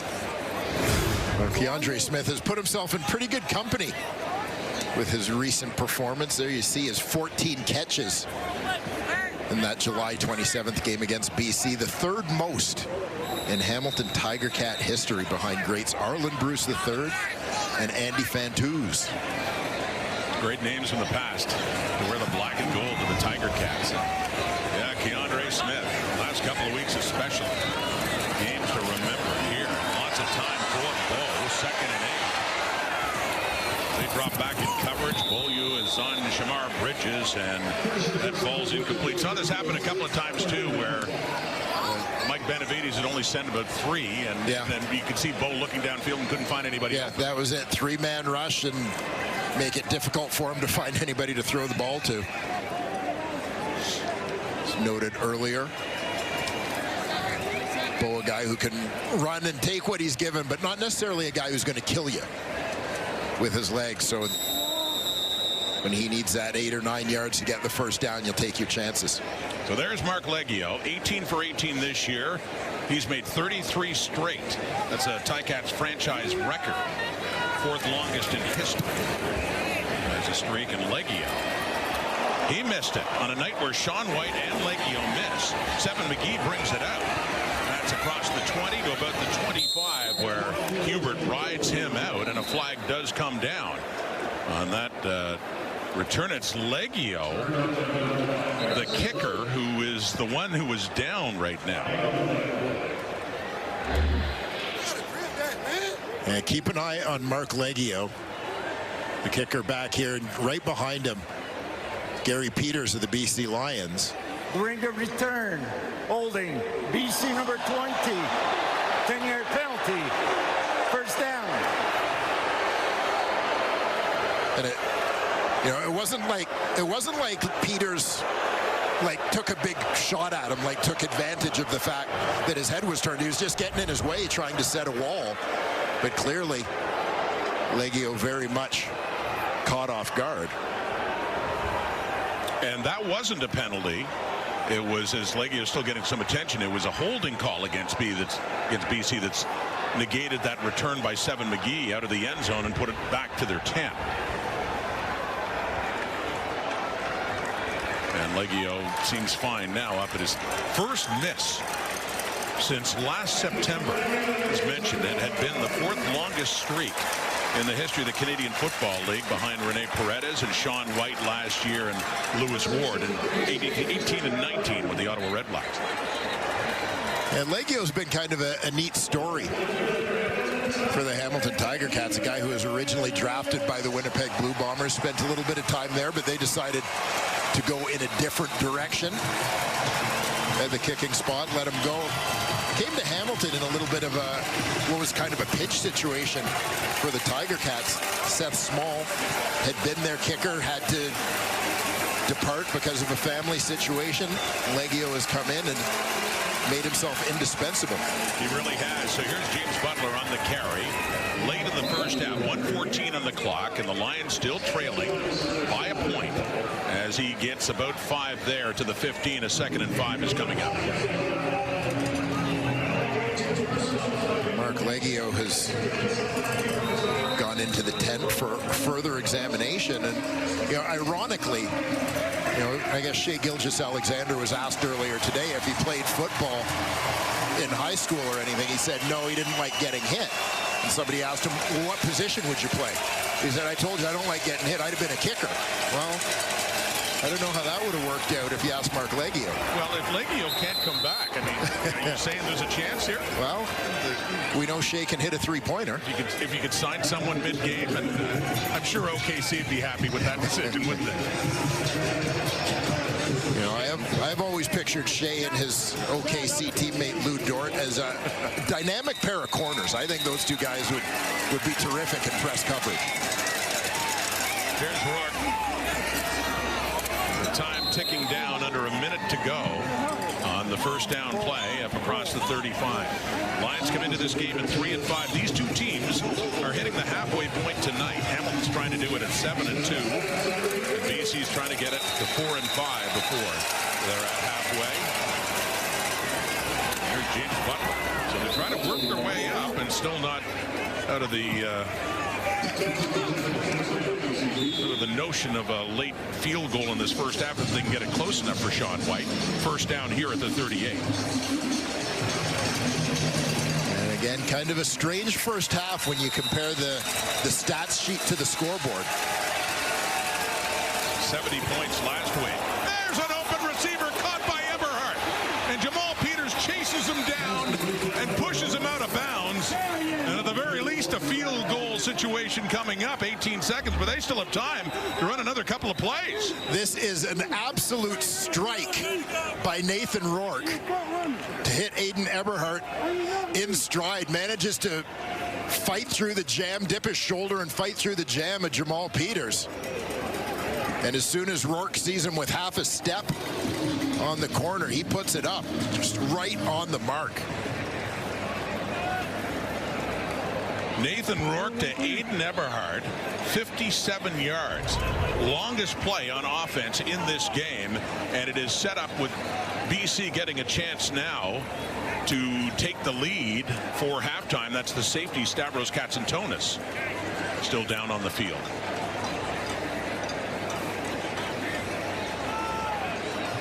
So what will the score be at the half? We can tell you who's here to talk about it. Kate and Enoch and Milton and Ches. Always great to have the panel on site. And after that proposal by Stripes, I think Kate and Stripes make a lovely couple. Well, I really do. What? And how will it affect her bias coming up here talking about this game? Well, it's hard to say. You can't see it because of the desk. Kate is actually wearing tiger striped shoes tonight, and I think that may have contributed to the attraction from Stripes. Okay, we're looking for the video evidence and being obscured there by Enoch, so no, she says no. But she's not as anxious to become Mr. Stripes as we are to see it.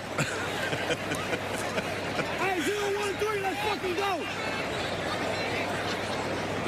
You look at the difference in yardage, 40, and yet Hamilton's still hanging on to a lead. Maybe not for much longer, but there were. I remember what Milt was calling for 70 points 2 weeks ago, and lo and behold, he got a 70 at 37-33. He's calling for 67 points scored in this one. So these two teams have got some work to do on offense. What did he call himself before the game? The great Miltradamus? Miltradamus. So Miltradamus, it's not over yet. Not even halftime, and there could be more points on the board coming up now. 13 in total. 7-6, but here comes Rourke. To the right, caught inside the 10. Javon Gatoy pushing. Touchdown BC. Just did not give up with Ticat defenders all over him. Big Javon Gatoy powers his way into the end zone and puts BC into the lead. Well, Javon Gatoy. This guy to me is the unicorn in the Canadian Football League. Such a big, strong guy, but runs like a slot. But just powering through a crowd of Tiger Cat defenders to make his way into the end zone. Javon Gatoy, 6th year out of the Langley Juniors, with his 3rd touchdown of the season to cap off a 6-play, 100-yard drive, and set up really big time with a 57-yard strike to Eberhardt that got them down closer. And so, it had been a lead for a long time by a Ticat team that hasn't done much on offense. With the point after, though, 11 seconds on the clock, it is now a 6-point lead for BC at 13-7. And we'll get a look here. Lions do a nice job getting it blocked up. Quick hitter. Javon Catoy does the rest. Little BYOB. Be your own blocker. Fighting his way to the end zone.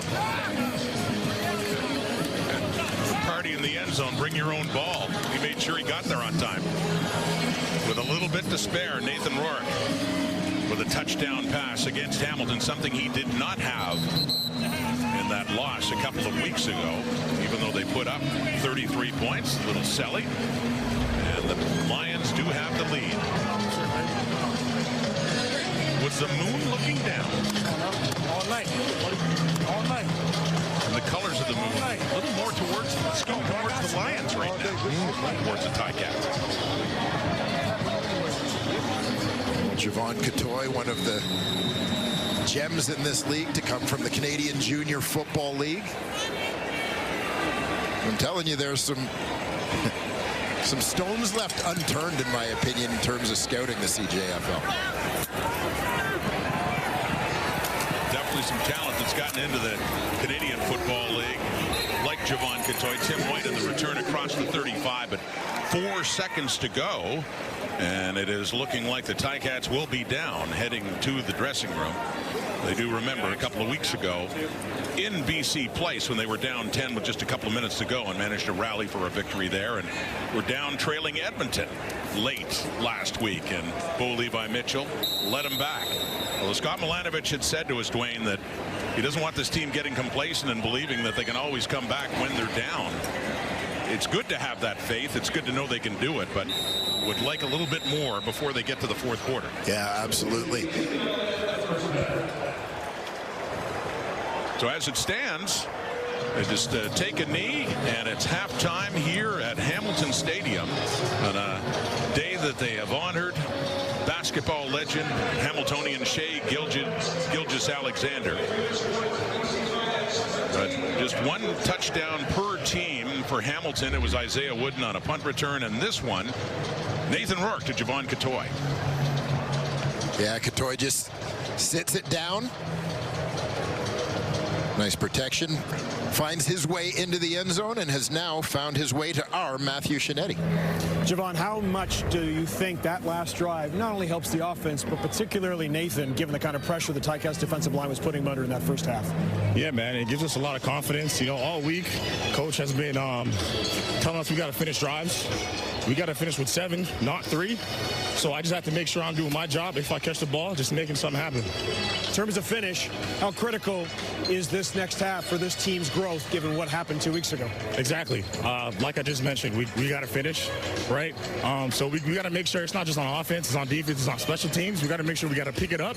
Too many mistakes, too many flags. We just got to make sure we're doing our 112. Appreciate this. Thank you. Yeah, shout out to World Vision, man. If anyone's watching right now, every touchdown I score, every touchdown the BC Lions score, we donate money to World Vision. Right now, the Hamilton Tiger Cats and the BC Lions are partners of World Vision, so please check it out, please. Wonderful, thank you.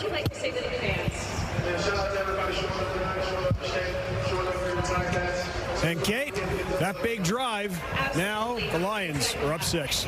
All right, Matthew, back alongside Enoch Mwamba, Davis Sanchez, Milt Stiegel, and if you're on social whatsoever, you've seen the work that the CFL and World Vision does together, and it is truly remarkable, so make sure you check some of that out, and obviously the support. And you know what, tonight's one of those nights where we did think that this was going to be absolutely explosive offense, and it has been the complete opposite. Yep. Sometimes we're wrong, sometimes, but just a tiny bit. Needless to say, Bo Levi Mitchell, though, I mean, he is only 6'9". He's got 56 yards right now, so we're going to give full credit right now to the BC Lions defense, particularly that secondary. And Ches, no better person to talk about it than you. Yeah, because we coming into this game, all eyes were on that secondary. There are some changes in that group, and we expected Hamilton to exploit that. We didn't know that secondary is all about communication. You know what else all about, though, is energy. And if you look at this BC Lions team, and they're coming off a bye, they're coming off a loss that leaves a bad taste in their mouth, and And to me, I really thought that they came out with more energy. Now, we're looking at sacks from Hamilton right now, and we talked about the pressure and how important it was to protect Nathan. And Hamilton did get after Nathan. But I think the key to what I saw in this first half was the energy that the BC Lions came out with, and the fact that, look, they weren't happy. You heard about it all week. Listen to their interviews. They weren't happy.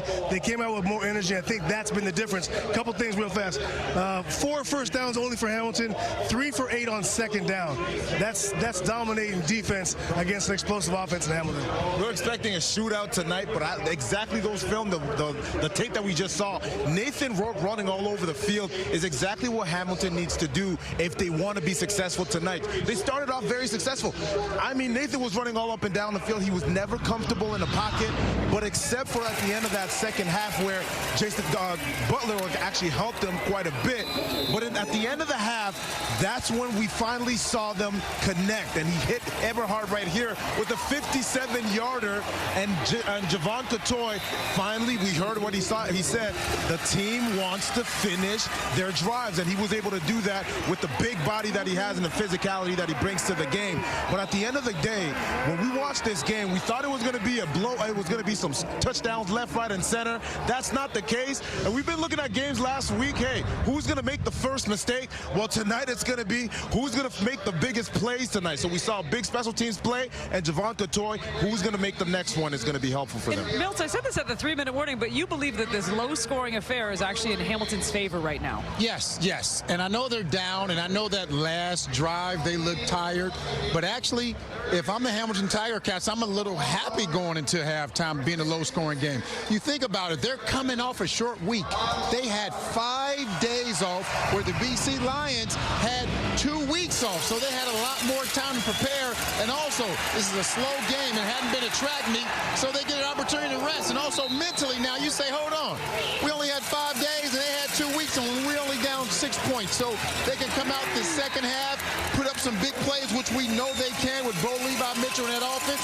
And that defense has been playing pretty well. Yes, they gave up that last drive. They gave up for that touchdown for the most part. This team has been playing some great football, being a low-scoring game. So let's see if they got something left in the tank. It's not easy. 5 days off compared to 2 weeks is not easy. So I'm interested to see if these Hamilton Tiger Cats got something left in the tank. Mill, I'm interested to see, because the second half especially, you're talking about the slow game that's happening. I think it's going to be advantage the team that's able to run the ball a bit better. And right now with the BC Lions, with James Butler, who's having a lot of success right now on the run as well as in the air as well. No rebuttal. Okay. On the ground, the running game, it's going to be. Don't look at me. He's talking to you. He's talking to both of us. I will add one thing. I think that it's an advantage BC. I think if you're on the road, and you're winning at halftime, I think you got to feel pretty good. All right, well, now we're looking at Cody Fajardo, who's going to roll into Montreal and face his former team. We will break down some Friday Night Football, unless anyone else wants to talk. No? Okay.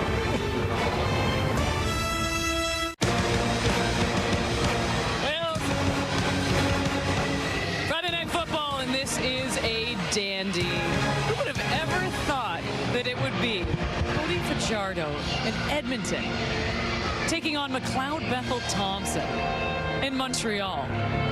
Funny how things sometimes work out, isn't it? Just because when they got traded, they weren't the starting quarterbacks for both these teams, and then we go into this game and we get to see both of them. And Cody did say this week, I'd be lying to you if some games didn't mean a little bit more. And by the way, kudos to Cody, because that's one of the more honest things that I think he is telling the truth. And you know what?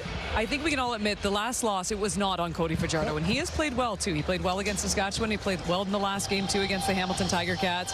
And he wants nothing more than to roll into Montreal and show them they shouldn't have traded him. Yeah, I appreciate it. I'm with you. I appreciate the honesty in Cody. And, I mean, look, 2 weeks ago he put up 345 yards passing, 2 touchdowns, and no interceptions.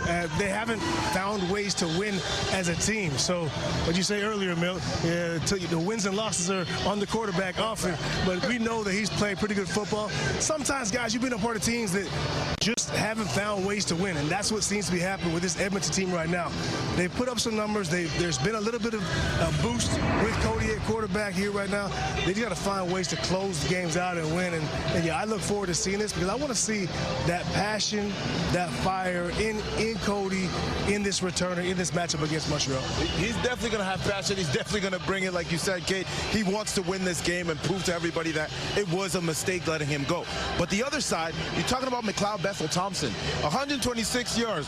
If we're going to be honest, like Cody, he's got to perform a lot better if they're going to want to come out with a win, because Cody is going to bring some heat tomorrow, and they're going to have a great offense, offensively speaking. 126 yards last week for the Alouettes on offense is not going to cut it with an interception. They're going to have to find ways to generate some offense if they want to stay in that game. Cody will come to play. But both of these players were told by their teams from last year, we don't want you anymore. Cody by Montreal, and of course McBeth by Edmonton. So both of these guys are going to try to play better than they've played against their former teams. But even even more so for Cody, because he won a Grey Cup for that team a couple of years ago, and they told him they didn't want him. So you know he's trying to get back at his team. So I'm looking for stumbling like a mother right now. I'm looking to see what both of these guys are going to do right now, and I think it's going to be a great game. You got to stay true to colors, right? What color is that? Who knows? You know, for the Montreal Alouettes, too, I mean, they had some additions, too, so they've been severely banged up. But a guy like Deontay Evans is coming back, too, so you got to think that they're going to shore up this one side, and then there are offensive injuries as well, too. I mean, they are dealing with a lot right now. At least it's not the end of the season, but I think it has hampered them. Yeah, think about the defensively to it as well. Like you talk about Cody and what he wants to do. He's going up against a really good defense, and in particular with Northrop and what they bring, that's going to be a difficult task with the pressure they bring. The key for Edmonton is ranking. When he gets going, that offense is flowing out. I know their defense is concerned, but I'm not concerned with that offense because the way Rankin is playing right now. I agree. You know what? This is going to be a fascinating Friday night football game, but first we got to wrap up a Thursday night football game with the BC Lions currently leading 13-7. And you know what? It's just a night of honoring people. Miles Gorell into the wall of honor for the Tiger Cats. An awesome scene. We will get you back to football right after this.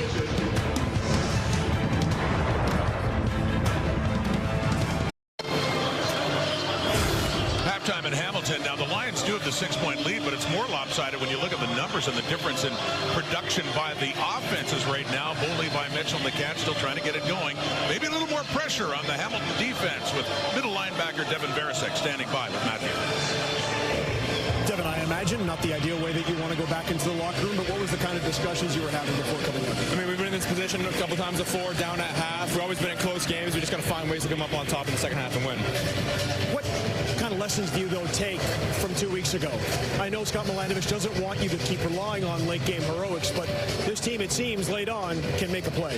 Last week, they really leaned on the run, so that was kind of an emphasis this week.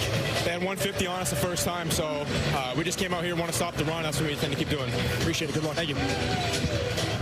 Great rookie, and you know, Hamilton's getting the ball. They'd normally be leaning on Isaiah Wooden, their star returner, as a touchdown in this game, but you can see he's not coming back.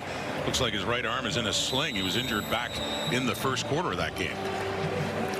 Yeah, and after his punt return touchdown, he had fumbled one and fighting for the ball, suffered that upper body injury. That's when he got hurt. Tim White in the return, taking his place in the return game. Second half begins. White runs into his own man, Mac Bannatyne, and he is down just across the 30. So here's Bo Levi Mitchell. Well, 6 for 9, but for only 56 yards. Leading passer in the Canadian Football League, having a different kind of night, Dwayne. Yeah, tough to get things going for the Cats. Started with a couple of 2-and-outs in this ball game. The BC Lions doing a good job taking things away from defensively. The good news for Bo and company, they're just down 6. In fact, led much of that first half despite being outplayed. Some pressure coming here at first down. He gets rid of it. Open receiver, too. That's what they were looking for. Tim White lots after the catch, too. White runs all the way down inside the 25 of BC before he is tripped up by Robert Carter Jr. Watch the running back, Greg Bell, in the backfield, doing a nice job helping out with the blitz pickup here. Late coming. Patrice Rene tracks him, steps up, meets him in the hole, allowing Bo Mitchell time to make that delivery to Tim White. And on one play, have almost matched their entire yardage of offense in the first half. That was 54. They had 56 in the first. Throwing again. Oh, man! Touchdown! Just like that. 2 plays later, Giovanni Robinson comes up with it. And that was quick. And now they're a point after from retaking the lead. Giovanni Robinson, the big tight end, into the ball game, taking advantage of that size. This is where Bo Levi Mitchell was going all the way. On this one, the Hamilton Tiger Cats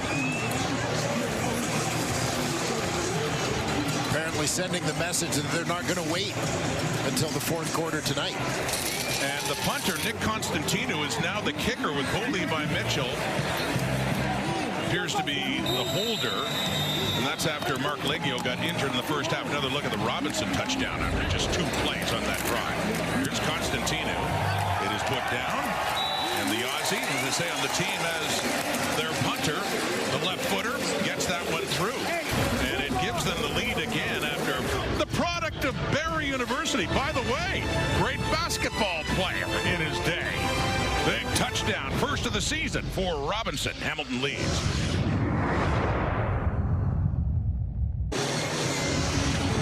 Well, no coach in the Canadian Football League loves the true tight end more than Scott Milanovic. Giovanni Robinson is his guy. Line him up on this one. They're just going to release him straight down the field.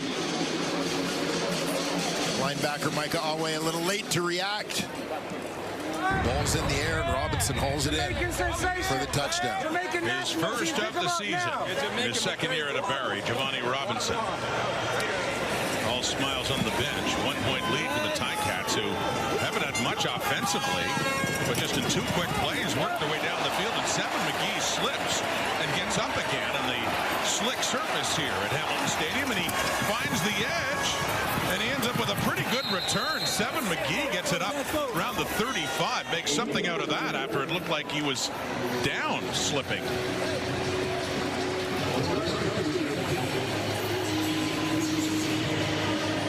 Bo Levi Mitchell with the touchdown pass. You see his numbers for that drive exceeding by 20. His passing numbers for the entire first half of this ballgame. Well, that catch and run by Tim White, the first of the 2-play drive, went for 54, and then the touchdown pass to Robinson. So Scott Milanovic, Matthew talking about it, they don't want to wait until the final couple of minutes for some heroics here. They do have their lead back here in the third quarter, and now it's up to Nathan Rourke, who puts it high on Keon Hatcher, and that one falls incomplete, second down.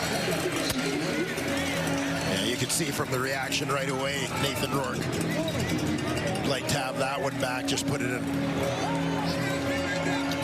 very awkward spot for Keon Hatcher to try and make a play on it. Rourke with 206 yards passing and a touchdown late in that first half to give BC the lead at that point. 13-19 now. Hatcher 2 catches for 20. A miss there. Over the middle, it is caught, and that one is up right around the first down marker. It looks like it will indeed be a first. It is for Hatcher and the Lions on his third catch of the night. And again, you'll see Hatcher just recognizing coverage here, finding a soft spot. Sits it down. Moves the sticks.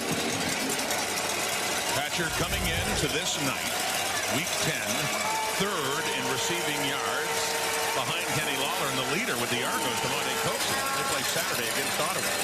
Some pressure with time. Deep, Eberhard catches it down at the 20, his second, and another big one for Aiden Eberhard, who had the catch that helped set up their late first half touchdown, and the Lions strike back quickly deep in the Ticat zone. Yeah, Eberhard with a couple of big plays. You'll see the safety, Mac Bannatyne, the rookie from the University of Alberta in the game. Remember, Stavros Katsantonis shaken up in the first half. And they're on the move again. They run tempo and they complete that one. That's Justin McInnes, another first down. First and goal coming up on that catch by McInnes to get it inside the 5. Yeah, McInnes lining up out wide on this one. Nice job by Eberhardt coming inside into the formation to help out in the protection. Letting Rourke get out on the edge a little bit to make that play. James Butler into the end zone and a touchdown again against his old team. That's his third in 2 games against the Ticats. Called this home for the previous 2 seasons, and that one, talk about working quickly. You get a 2-play drive by Mitchell and the Cats. Right back comes Rourke and the Lions with a touchdown for James Butler. Yeah, great response from the BC Lions. Not letting the Cats maintain momentum in any way, shape, or form. James Butler finishes it off, goes in standing up on this one. That's 5 plays, 75 yards, and 221. Butler. Yeah, we know already how good that feels to get a touchdown against your old club. We saw it when he was with Hamilton taking on BC, and then the other way around a couple of weeks ago, and then tonight. Where had all that offense gone? Last 2 possessions, 1 each. They quickly get into the end zone. We got a 20-14 BC lead. 3rd quarter in Hamilton.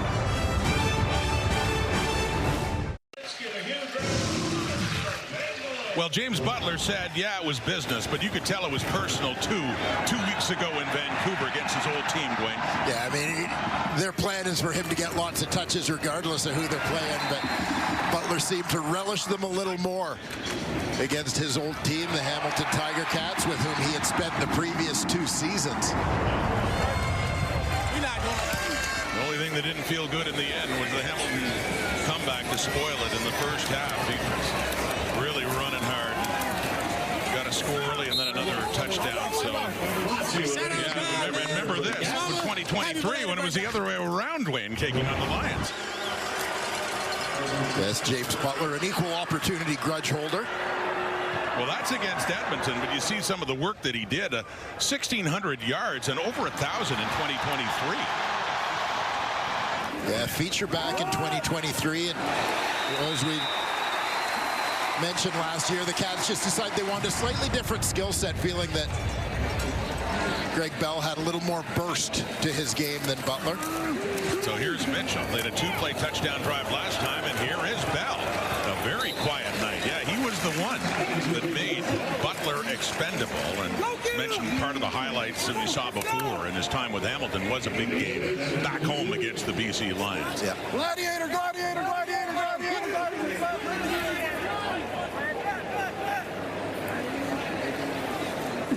Oh, both teams changing up the personnel packages here for a short yardage situation, 2nd and 2. After that gain by Greg Bell. 3 carries for 9 yards. Back to him here, and a good tackle by the leading tackler by far in the CFL. Micah Awe came into this game with 61 tackles. 2nd place was 48. And it's still not a first down. It's still a couple of yards shy. Well, Micah Awe has always been something of a heat-seeking missile wherever his CFL travels have taken him. You see those tackle totals. We're almost halfway through the season. That's a sizable gap. Oh, it certainly is. Awe, who's done a couple previous stints with the BC Lions, and he keeps finding his way back home. Spent the last couple of years playing middle linebacker for the Calgary Stampeders. So the market here, it actually is signaled by Andre Pruitt, was enough, despite the solid defensive play there by Awe. They only needed a couple of yards, so signaling it is actually a first down with a player down on the field still. That's Christian Covington, their defensive tackle. We'll take a break as Covington gets some attention. Buck Pierce's Lions leading by 6. Plus for the FedEx back here in Hamilton. Well, we Got the panel here. Caden Company, Rod Smith, Wayne Ford, Matthew Shinetti here as well to watch the second meeting between the Lions and the Ticats. 2 weeks ago, Hamilton rallied, came back from 10 down in the final couple of minutes to win it. Right now, it's a 20-14 BC lead. Hamilton football getting close to midfield. Push from Matthew Betts, but Mitchell gets it away. Oh, Kenny Lawler! Not again! Not again! As only Kenny Lawler can do, it seems. Twisting around, bringing it down. He's had a quiet couple of weeks, but a very loud play there, Dwayne. Absolutely. Bo Levi Mitchell just puts it up down the sidelines, and you see the faith he has in Kenny Lawler. Now you see the Cats are going to go hurry up because I'm not sure how cleanly he caught that, but it doesn't matter now. No, it stands. You wonder, too, when you saw that replay, was that actually a catch? Did it touch the ground? But they got the playoff. Well, and regardless of whether he held on, just tremendous body control here by Kenny Lawler, falling backwards. It's amazing. And they quickly weren't taking any chances. They got up, they got the playoff. And they are deep now in the Lions zone. 2nd and 7.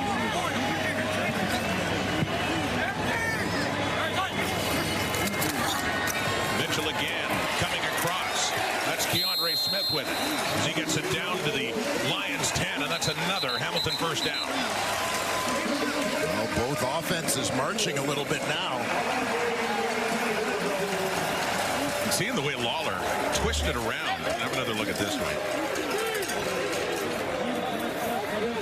Keandre Smith kind of the trailing receiver on this one. Lets the guys in front clear before he cuts underneath.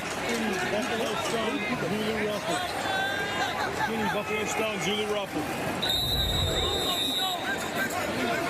Skinny Buffalo Stone, Julie Ruffle.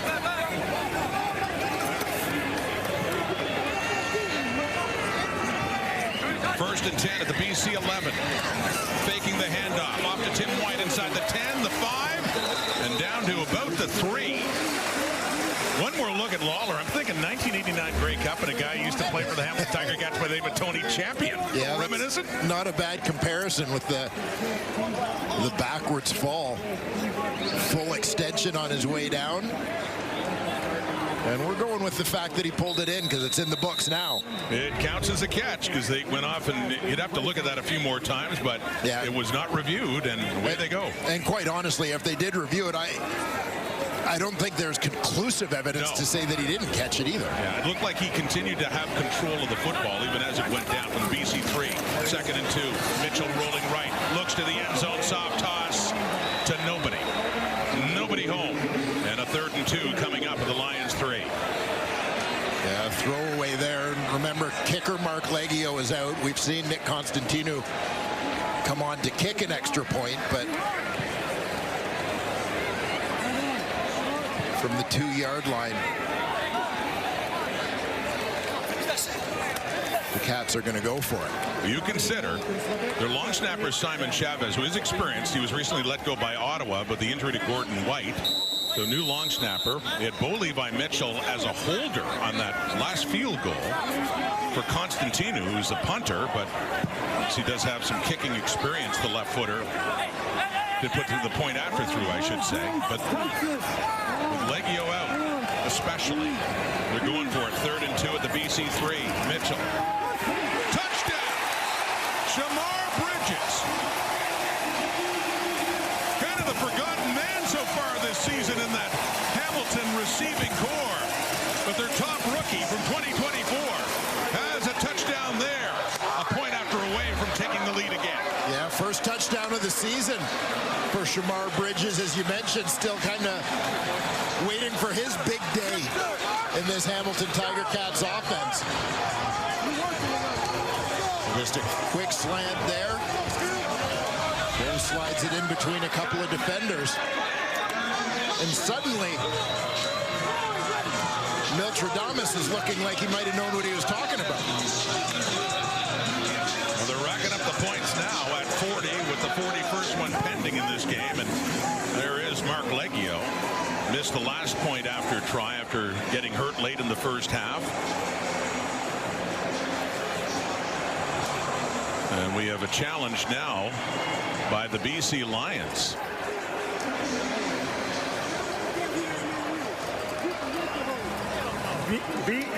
BC is challenging the previous play for offensive pass interference by Hamilton, number 4. The play will be reviewed.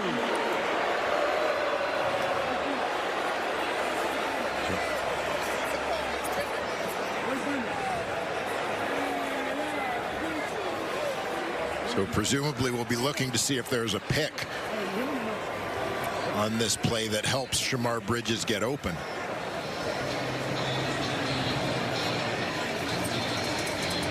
They look at that. Was it OPI and the Bridges touchdown? Have another look at what happened in this play. And now the suggestion is that they were looking at number 4, Brendan O'Leary Orange. Bridges is coming down from inside. So was there a little too much rub to that rub? On Ronald Kent Jr. immediately put his hands up while he was sitting down, wondering where the call was. So Buck Pierce throws out the challenge flag. Have another look. See here if this ball might have been tipped coming out.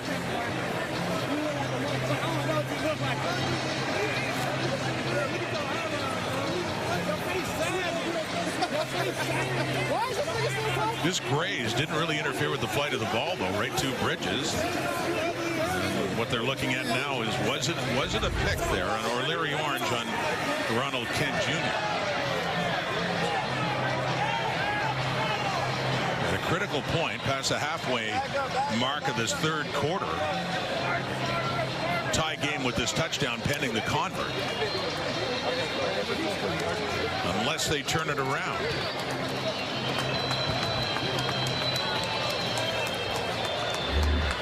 So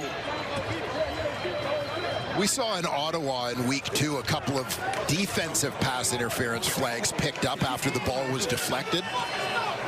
And the realization of that, we see this ball deflected as it's coming out.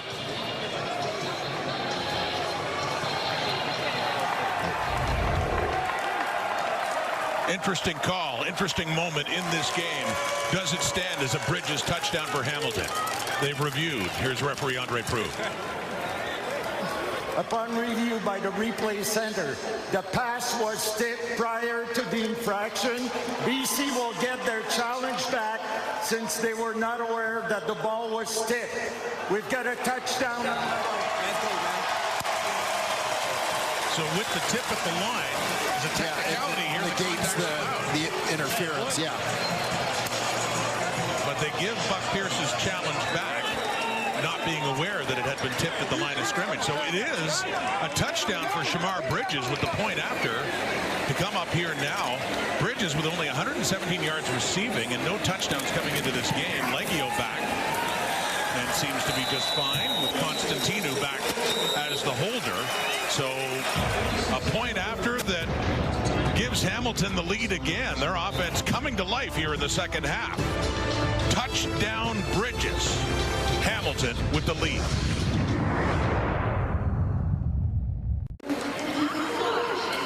It's one of the key units for that Tiger Cats offense. The offensive line that really does stick together, Matthew. And it's long been that way here in Hamilton. When you think back to Marwan Hayes and the fraternity he built with that offensive line about a decade ago, and Mike Filer and what he did right after. And certainly now, if you travel up the escarpment to Ancaster and you get an invitation, you might go to the house that has Brendan Revenberg and Jamal Murray and a bunch of other, Jordan Murray, excuse me, and a bunch of other offensive and defensive linemen who are all living together in a house there up on the escarpment. Now, I was doing some investigative reporting before the game to find out if there were any stories fit for air that I could tell about, and no, there isn't, although I have heard that there is a pool, there is a smoker, and there is a guitar, and if you get an invitation, you might enjoy yourself at the offensive line house there in Ancaster. Rod. And I assume, Matthew, you get an invitation, you don't come empty-handed. My question was, how many fridges would they have for 8 of them in a house? Well, this is it. 8 of them in the house, 7 of the 10 Ticats offensive linemen, plus D lineman Luke Brubaker, living together in that house. I can only imagine when the the dinner bell rings. Here's Robert Carter on the return for BC. So we've had 3 touchdowns scored in this second half, 2 by the Ticats on each possession, and the Lions answered right back. So the offense that had been pretty quiet, especially for Hamilton in the first half, is really starting to open up. Got some points on the board. There's Carter, of course, as we mentioned the first half, the headlines he made going viral in his last game against the Ticats with that one-handed interception. Yeah, and Carter, as you heard the panel mention a little earlier, part of a big shuffle really in the BC secondary since the last time these two teams met. Lions, of course, coming off a bye. Carter moving from field corner to boundary halfback this week. Nathan Rourke facing heat right away from Miles Fox. Gets rid of it. Downfield looking for McInnes to Sean Amos. The veteran DB was right there with him to knock that one down. Incomplete. Second down. Yeah, Amos doing a pretty good job staying with his receiver McInnes on this one, but once again Nathan Rourke with a great escape in the backfield, throwing across his body, can't quite lead McInnes the way he wants to towards the right side of your screen. Here you'll see the receiver lead man furthest to the left on your screen.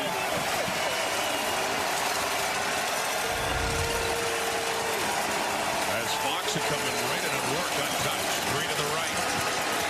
More pressure right away. He gets away and dumps it off for James Butler, and they blow it down as an incomplete pass.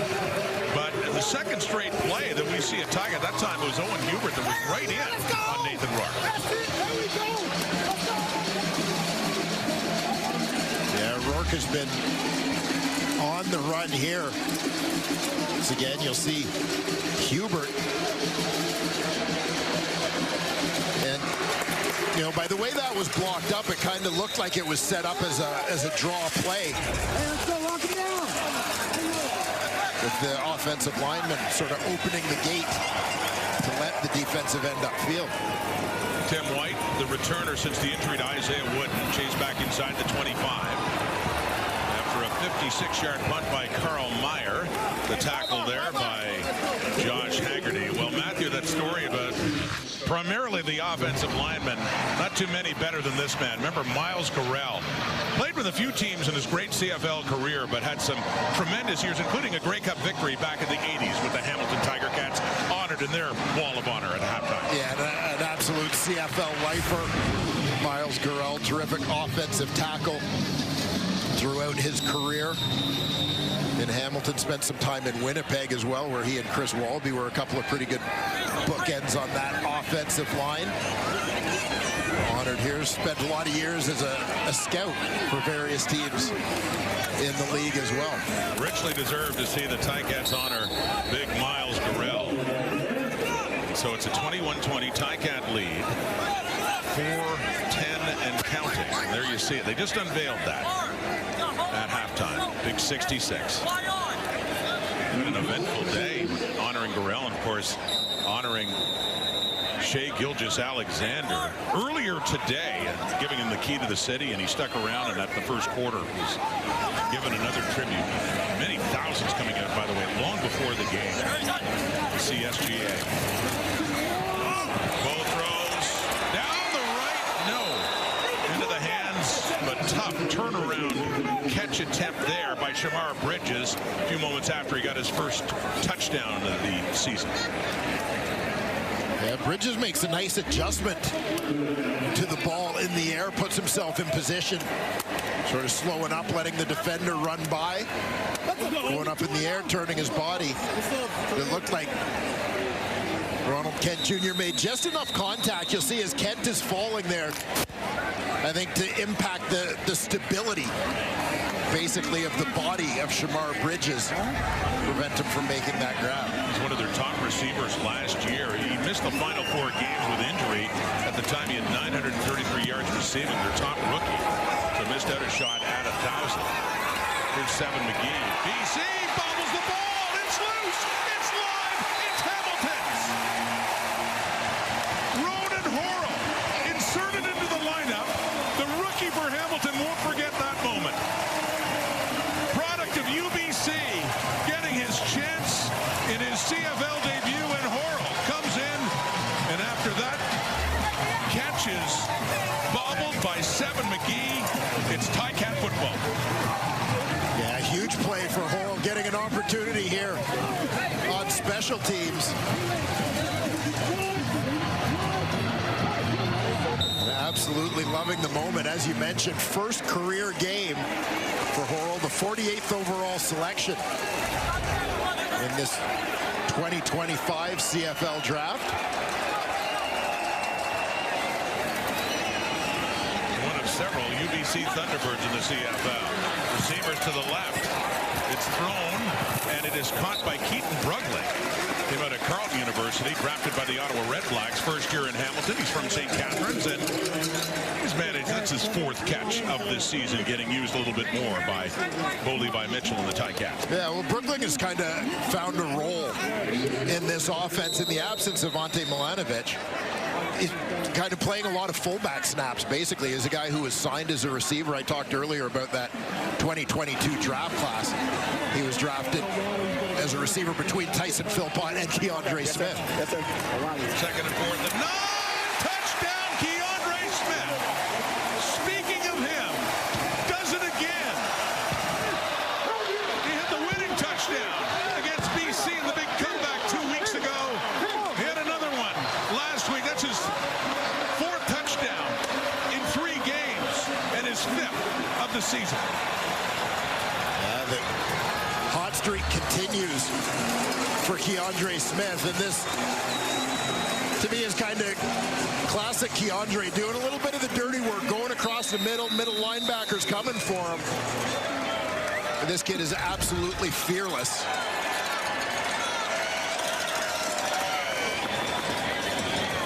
And another Ticat second half possession ends up with a touchdown. 28-20. They had only 54 yards net offense in that first half. Another touchdown for Smith. And they've retaken the lead by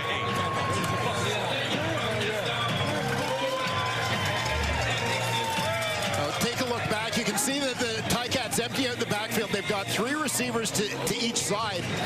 And the key here is the middle linebacker, Micah Ogway. He's going to cheat a little bit to that boundary side. Now, Keandre Smith is the inside receiver to the field side. We watch that middle linebacker move towards the boundary. It opens up space for Keandre Smith to take the middle on that slant for the touchdown. What was a quiet first half. We've seen Bo Levi Mitchell and the Ticats offense make a lot of noise in the third quarter. 188 yards passing in that third quarter. 3 touchdown passes, no picks. Suddenly Mitchell is 15 for 20, and here come the Ticats. Unstoppable so far in this second half. Well, they've been a fourth quarter team, maybe trying to be a bit of a third quarter team this week as well.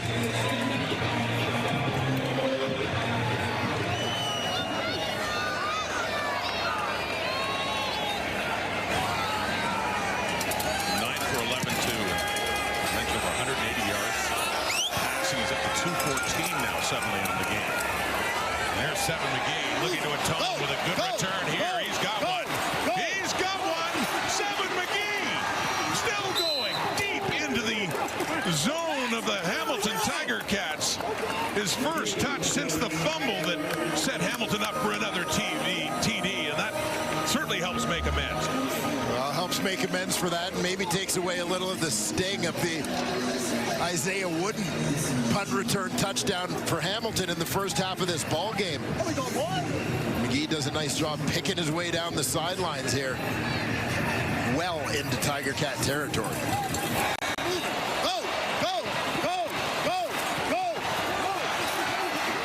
In his first year in the CFL, Seven McGee with his longest return in his young career, and it has taken it down to the 18. The Ticats. Here come the Lions all of a sudden. Faking to Butler. Rourke to the end zone for McInnes. And Destin Talbot was right there with them, and they were fighting for it, and it ends up falling down incomplete. Yeah, and you'll see in this situation, Rourke kind of recognizing that the DB's back clock is turned. McInnes has that height advantage. Talbert does a good job reading the eyes of McInnes to know that that ball is en route. Pretty good battle there on the part of both guys to ensure that that ball falls incomplete. And sets up a second down and 10 now for Nathan Rourke. But Hamilton 18, only 3 rushing. And Rourke takes off. Nathan Rourke spins inside the 5, down to the 3. Outstanding run for Nathan Rourke. We get a first and goal BC, trying to close that gap again. Well, Nathan Rourke has been fantastic with his legs all night, whether it's keeping a play alive long enough to try and find an open receiver, just on his own, running for first downs like this. Ray Wilburn to haul him down, but another carry by Nathan Rourke, and the Lions in business again very quickly after the tremendous run by Seven McGee on that kick return. Rourke rushing 2 carries for 28 yards, 15-yarder.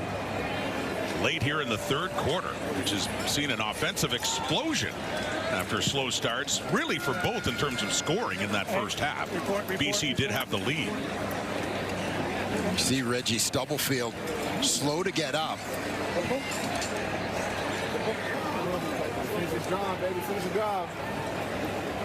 Now, bear in mind, safety Stavros Katsantonis already out of this game. Stubblefield, the nickel linebacker.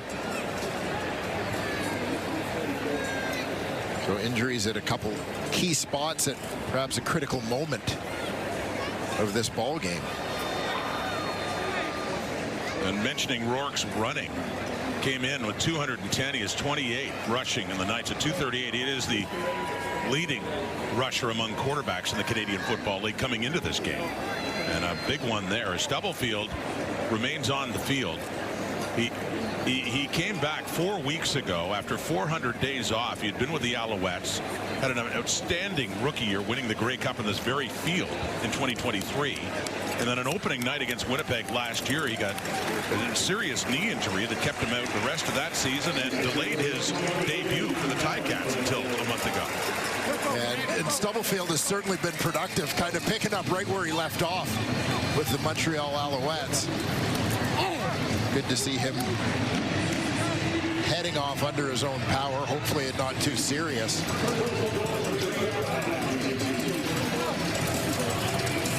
It looks like it's going to be a short yardage defense, but in terms of the shuffle of positions, the Cats in their regular defense looked like they had the 2 rookies, Matt Bannatyne and Ronan Horrell, 2025 draftees, both in that secondary.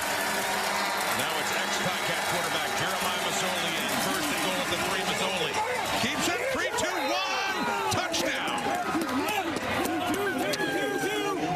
Talk about reaching the end zone against your old team. It's been a while. It was 2021, the last year Masoli played here in Hamilton. But that must feel good for him as he picks up another rushing touchdown and gets BC close again. And Masoli does well to keep his feet on this one, just patiently pick and choosing, finding his way into the end zone.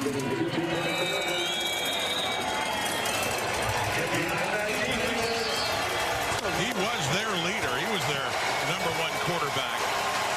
Back in 2018 when they went to the East Final, he was East nominee for most outstanding player. Jeremiah Masoli has the touchdown. Nathan Rourke back in as they go for 2 to tie it. On the ground, and they get it in. Another 2 on the board. It is the fullback Riley Pickett who gets the critical 2 points now. 6 seconds to go in the third. It's a 28-28 tie. Yeah, I love this for Riley Pickett, a guy who was drafted as a defensive lineman out of the University of Saskatchewan. D-end in college, terrific junior player as well. The Hilltops, he's lined up right beside the quarterback in that backfield. You're going to see they create some flow to the right. Pickett pounds his way in. for the touchdown, but making that position switch, as well as doing some long snapping to find a spot on this roster. Big moment for Riley Pickett. Well, not his first touch this season. A couple of catches. That was his first carry, though, and he won't forget that. Gets into the end zone for 2 points that have tied this game up. What a game it's turning out to be when, especially with Hamilton's offense not doing much in that first half. We've seen an explosion from these teams. All even. Well, the way the third quarter has gone, it's one of those last touch wins kind of games at the moment. And that's how it looked a couple of weeks ago, week 8 at BC Place, when the Lions pulled ahead late and it was Hamilton coming back. What kind of fourth do we have in store? Third quarter coming to an end. Zeros on the clock. Tim White on the return. We got a ball game as Mitchell gets ready to come on again for the final 15. Hamilton took the ball to start the second half. Took only 2 plays to get it in the end zone. And Mitchell would throw 3 touchdown passes. But the Lions come right back with a 2-point conversion. 28-28 the score.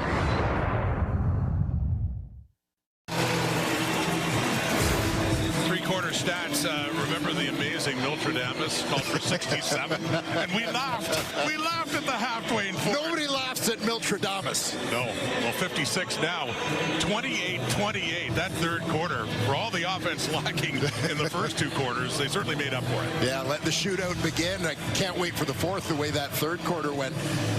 The Hamilton Tiger Cats came out and set the tone, but the BC Lions answered every challenge. They really did, including right at the end of the quarter, Jeremiah Masoli capping off that drive, and some good running from Nathan Rourke as well. And in the end zone, 2-point conversion. I mean, you're right. It looks like another one of those games. Last one touches the ball. Who knows? In the case of the Hamilton Tiger Cats, it just didn't leave the Lions with very much time at all. Just seconds left 2 weeks ago when they ended up winning it by 4. So here's Bo Levi Mitchell now. They have the ball at the 38. Hamilton. Greg Bell. Not many carries on this night, but he has a good one there on first down across the 45. We got a 2nd and short coming up here for the Ticats. Yeah, the run game hasn't been a big part of the call sheet for the Hamilton Tiger Cats thus far tonight. You know, particularly here in the second half, the Ticats have gone for a pretty aggressive approach in the passing game. Well, for Bell, that's 7 carries for 28 yards, the longest of 9. That was the one you just saw. 2nd and 1 coming up here.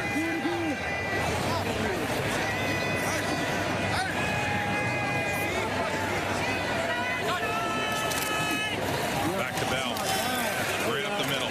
Gets the first down and a little bit to spare as he moves it up to around the 52. So already they're near midfield. Not only has Hamilton been scoring in the second half, they've been getting it done quickly, starting with that 2-play drive to get into the end zone.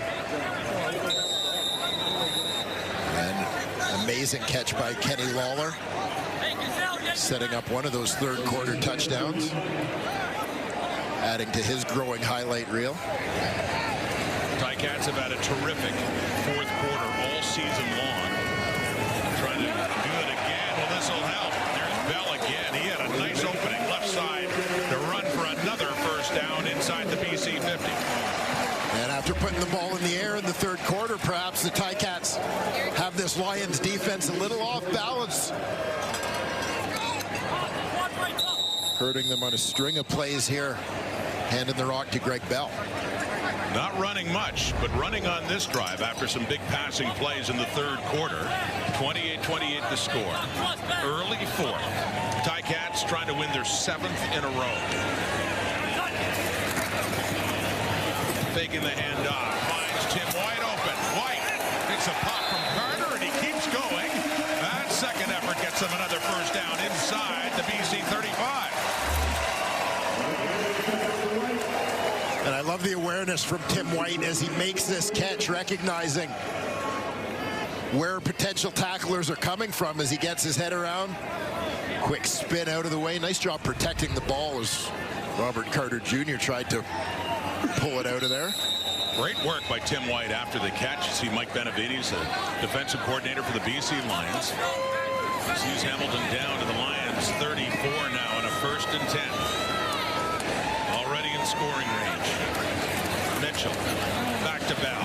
More room, cuts it back. Coming in, Christophe Beaulieu, the safety, to make the tackle as he gets it just inside the BC 30. Well, talking about how good the Ticats have been in the 4th quarter, this is quite an impressive point differential, and we've certainly seen that manifested over their last couple of comeback victories, Wayne. Yeah, for sure. Over the last couple of weeks, BC Lions, one of their victims 2 weeks ago. Edmonton last week, as a late score, put the Ticats over the top. I suspect Bo and the Cats are kind of thinking, well, we got them right where we want them. Yeah. BC Lions and Nathan Rourke may have something to say about that. Here we go on a 2nd and 5 to the 29, and that one, no. Good coverage there on Tim White. It's Deontay Williams who's right on him. So they're at the 30 in field goal range. It's a 3rd and 5 coming up now. In position to take the lead again, and the field goal unit will now be coming on. And as mentioned, Mark Leggio was on for the last extra point after sitting out one. Nick Constantino filling in. So he will be part of this field goal attempt with his regular holder, as mentioned, Simon Chavez. In his first game, long snapping for the Cats. In for the injured Gordon White. Earlier, Leggio's 33 successful attempt streak came to an end, and that one heading off to his left. He misses that and back through the dead ball line for a point on the board. So Leggio hadn't missed one since last September. He's missed 2 on this night. Hamilton's back in front by 1. 4th quarter in Hamilton, the Ticats do have the lead, not the way that they wanted to, though, with just a single after Mark Leggio missed another field goal, and he has been money. Coming into the night, he and Sean White were the only ones who are still perfect on the season. They have both had misses in this evening, 29-28, and the throw by Nathan Rourke, going to work here, getting up to the 50 on the catch there by Justin McInnes, and close to 1st down yardage for BC. It is indeed enough to move the sticks. Relatively quiet first half to the season for Justin McInnes, the CFL's leading receiver a year ago.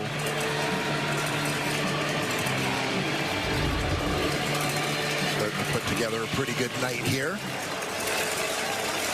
62 on the night. He came in with 385 on 30 catches. Last year, leading the CFL with 1,469. Rourke again. Oh, in and out of the hands that time of Keon Hatcher. You don't see that very often, if ever, but it's dropped, and it will be a 2nd and 10 coming up.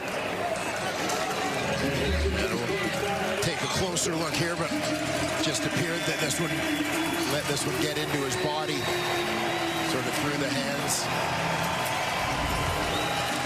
Bounces off the body to the ground. So 2nd and 10 from their 50. Lions trailing by a point. Under 10 minutes to go here at Hamilton Stadium. Nathan Rourke has time. Checks it down, goes to Butler at midfield. Still running. Butler has enough for a 1st down inside the Ticats 50.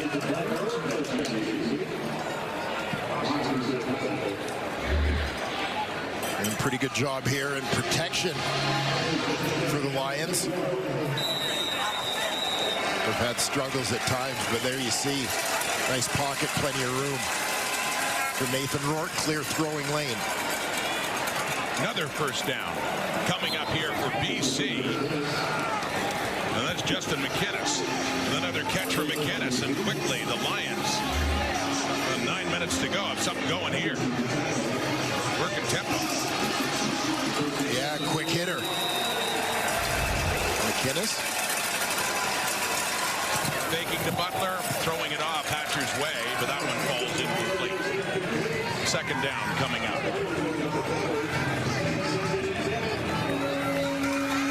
Yeah, we've seen a couple times a miss high and a miss low from Nathan Rourke trying to get the ball to Keon Hatcher out in the flat.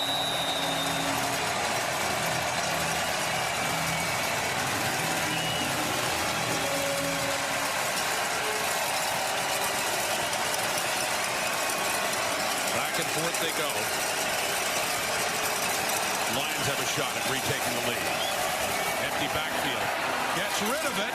Deep end zone and too far for Hatcher there with Jamal Peters right there with them, step for step. So we have Sean White time now and a third down coming up. The ball scrimmage at the Ticat 31. And you're going to see Reggie Stubblefield back in the game. That blitz is coming. He's the unblocked man from the backside. So you see Nathan Rourke is aware. He recognizes it's coming. That's an unblocked player. That's why he's sliding to his left to buy himself a little bit of time. Waiting for a receiver to get open. Unable to connect there with Hatcher. Sean White is 2 for 3. He missed from outside 50. This one inside the 40, around the 39 to be put down by Carl Meyer for the BC lead.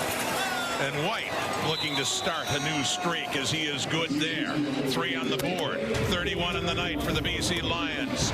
Buck Pierce's team with a 2-point lead. Here in Hamilton. It's a 2-point difference. BC leading after the field goal by Sean White. So the Ticats start at their 40. Approaching the halfway point of the fourth quarter. These two went right down to the wire 2 weeks ago. How about this time? The throw, it's incomplete, intended there for White. He went down. Carter and Williams were the closest to him. Incomplete, second down. Yeah, throw was a little bit behind Tim White. He's trying to adjust, to reach back for that one, but as we've seen a few times tonight, Seven McGee, Nathan Rourke having a little bit of trouble with the footing here at Hamilton Stadium. Mitchell is 16 of 23 for 225 yards, 3 touchdown passes this second half, all in the third quarter. Mitchell again steps up and trying to get right back to White, which he does, right around the 50, and coming back to the ball. This will be a third and short by the looks of things, and an interesting decision coming up here for Scott Milanovic. Yeah, and as you mentioned, sort of that fundamental play for a receiver coming back to the football. White fights his way in front of Gary Peters to make that catch. Well, I said interesting decision, but actually they can't help but go for this. It just looks like inches. They just need to get to the 50. So a third down coming up. And Jake Dolegala, who's handling the short yardage at quarterback, is in again for Mitchell. Dolegala, who started his CFL career with Saskatchewan. He was with the BC Lions last year, coming over as a free agent to the Ticats. At 6'7", Jake Dolegala falls forward. And Dolegala doing the roll off and held by running back Ante Litre, who is out of the lineup. Dolegala just down the road, Buffalo area guy. Just to work out a little bit with former Ticats receiver Luke Tasker and current Ticats receiver coach right in front of him, Naaman Roosevelt. Also from the greater Buffalo area. Had a chance to be a starter with Saskatchewan after Cody Fajardo got hurt a few years ago. Oh, contact made coming in on Shamar Bridges. That was Ronald Kent coming in just as the ball was arriving on that play. That's the matchup out wide. Bridges and Ronald Kent, who moved from field halfback to field corner in the defensive shuffle. Deontay Williams, by the way, moving from the nickel linebacker spot back to halfback. So well timed by Kent. It's a second down and 10 now. Approaching midfield for Hamilton, trailing by 2. 5:40 on the clock and counting here in the fourth quarter.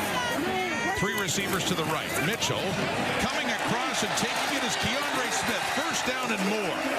Down to the 42 of BC is Keandre Smith. Targeted 5 times. He has 5 catches, and that one moves the sticks. And there's the catch. Watch that right arm. Fights off Patrice Rene. Pick up that first down. Had a touchdown earlier in this half. He had 2 a couple of weeks ago in Vancouver. He had 1 last week in Edmonton. 5 on the year, but 4 in his last 3 games. He has been red hot. 5 catches, 46 yards, and a TD in this one. 1st and 10 inside the 45. Back of the ground to Greg Bell. Works it down inside the 40. Call that a 3-yard pickup. 2nd and 7 ahead.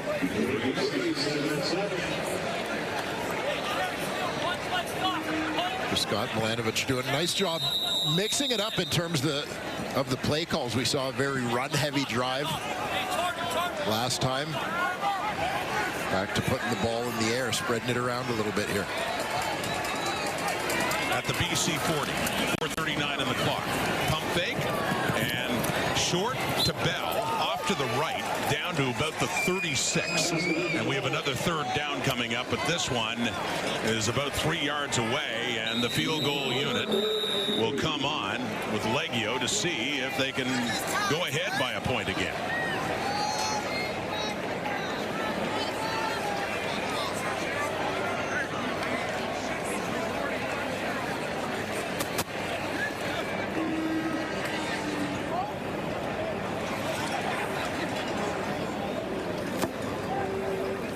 An injured Lion now getting attention down on the field. Yeah, it looks like Kamoko Toure, defensive end, was on his feet, went down just at the end of the play.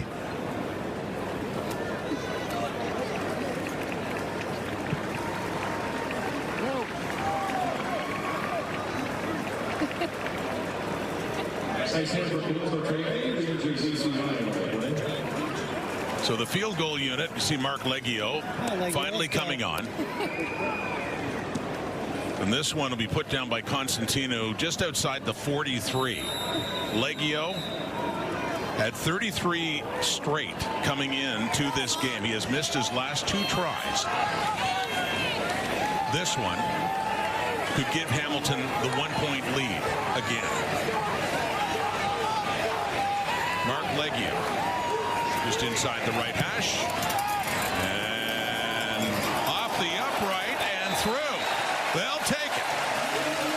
Was heading left, his left again, but that time just able to tuck it in with it hitting the upright and doinking its way through. Yeah, a little frustration for Mark Leggio, having a little bit of a weird night. Say, after having not missed a field goal since last fall, 2 misses and 1 off the upright here tonight. Well, he took a hit from Gary Peters after missing his first one, was out for a while, but he gets that field goal.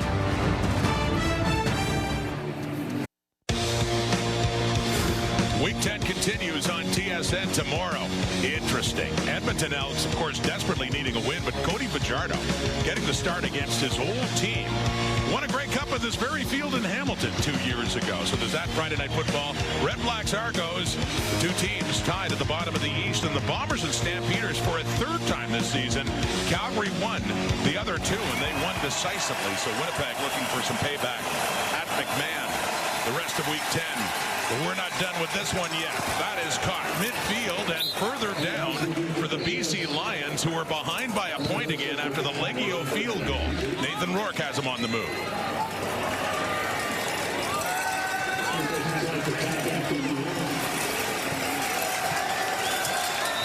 Lions doing a pretty nice job here with their quick passing game. They quickly got up over the ball to run tempo, but then taking their time. Here's Rourke. Deep shot. Coverage is there. Deshaun Amos again on Stanley Berryhill. Right with him. Got that left arm in front to knock it away. And here you get a great look at the matchup. Veteran Deshaun Amos. Great footwork with the quick turn. Watch him get the left hand in over top to break that one up. The ball is at the Hamilton 51.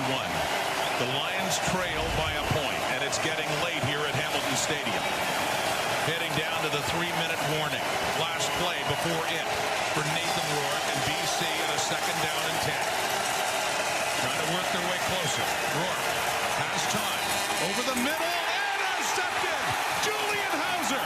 Big man's got another pick as Rourke can't take him down, and Hauser finally goes out of bounds inside the BC 40. A defensive end who's done this before drops back into coverage, and he was ready and waiting for that throw from Nathan Rourke. A turnover going the Ticats' way. Set up nicely, nursing that 1-point lead.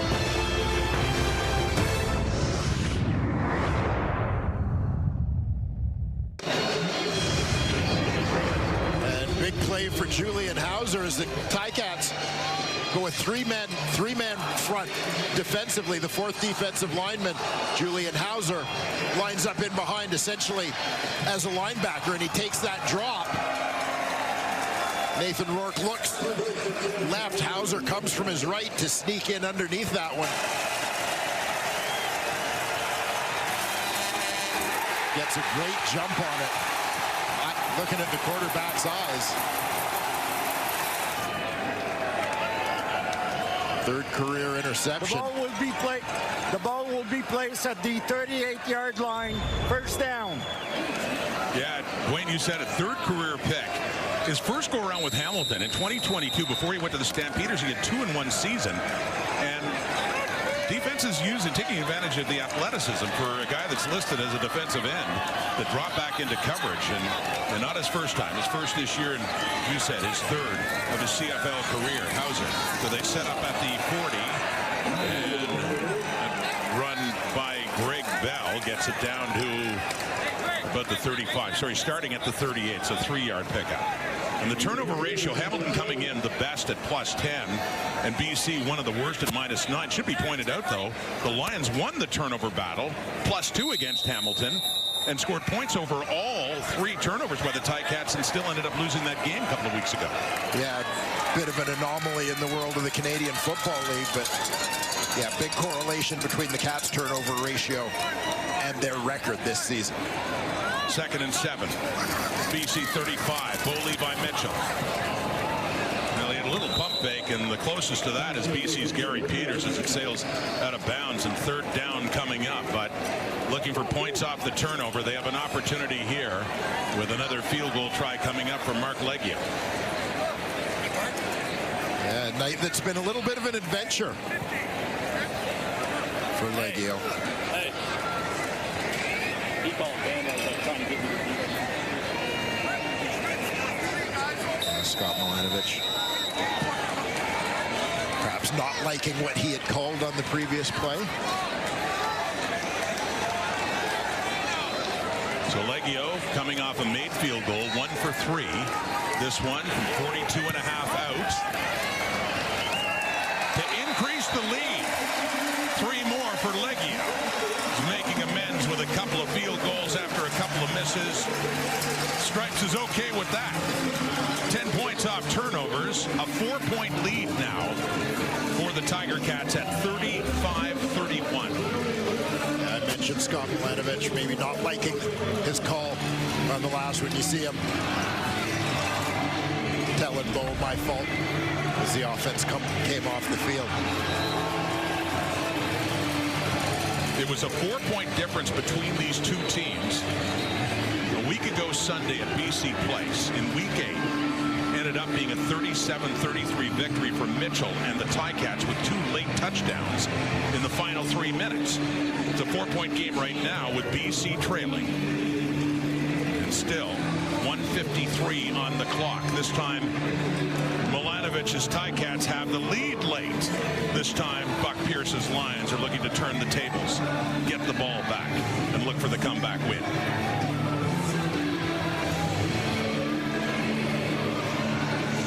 Nathan Rourke will have to have a short memory and shake off that last interception as he prepares to take the field.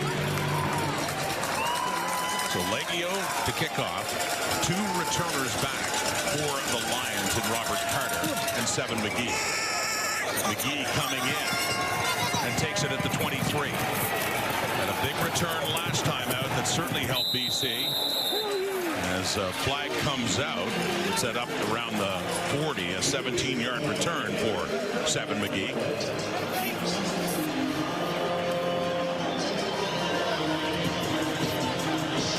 At stake to make the turn. BC trying to return. Holding.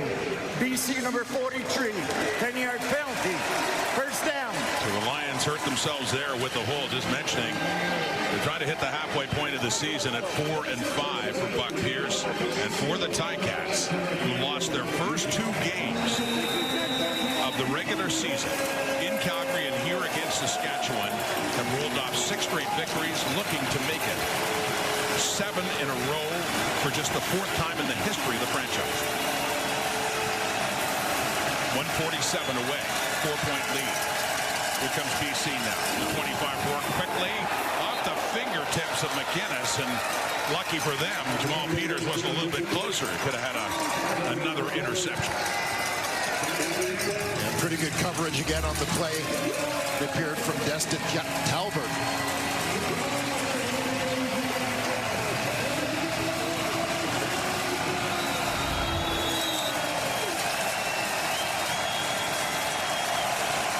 Up here at Hamilton Stadium, getting late for the Lions now. Big 2nd and 10 at the BC 25. Rourke, Hauser's in on him. Rourke gets away, gets rid of it, and is caught by McInnes. And a brilliant play by Rourke, and then McInnes after the catch to move it out beyond their 40 and a first down BC. Well, you recognize the way this game has gone. The elusiveness of Nathan Rourke plays a role in BC's ability to avoid giving up sacks. And working tempo and quickly going back that time for McInnes. It goes incomplete. And we got a 2nd down and 10 now coming up the Lions 42. These 2 teams hitting the halfway point of the regular season tonight as we start week 10. That's been fast. Pigskin Pete trying to fire him up. Go a long way back. The last time the Hamilton Tiger Cats have won 7 regular season games in a row. 1:27 on the clock. Another 2nd down with a flag coming out. Gets knocked at the line, and Rourke recovers his own pass, batted away, and has lost yardage there with Rourke catching it. So a loss of 2 pending the flag.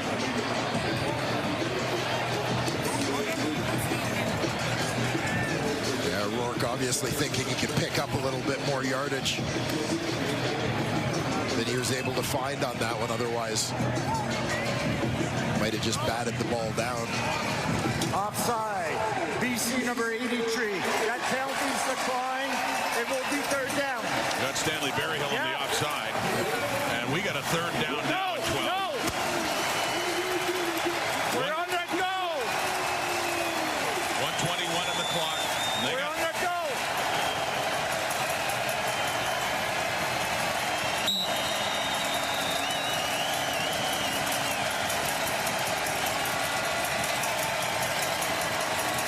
This is it for the BC Lions. 108, 107, 3rd and 12 in their zone. Nathan Rourke has time. The throw, and it's caught for another first down to McInnes. Inside the 30 and out of bounds near the 25. Another clutch connection from Nathan Rourke to Justin McInnes on that 3rd down. Well, protection gives him time, and Nathan Rourke has the poise to stand in and just calmly float this ball down the field to Justin McInnes. Devin Barasek trying to get back from his linebacker position to get underneath that one. That's just beyond his fingertips. Well, in field goal range, but a field goal is no good in this final minute. They're down 4. 54 seconds on the clock. They need a touchdown. And here you'll see Justin McInnes. He's going to work his way across the field.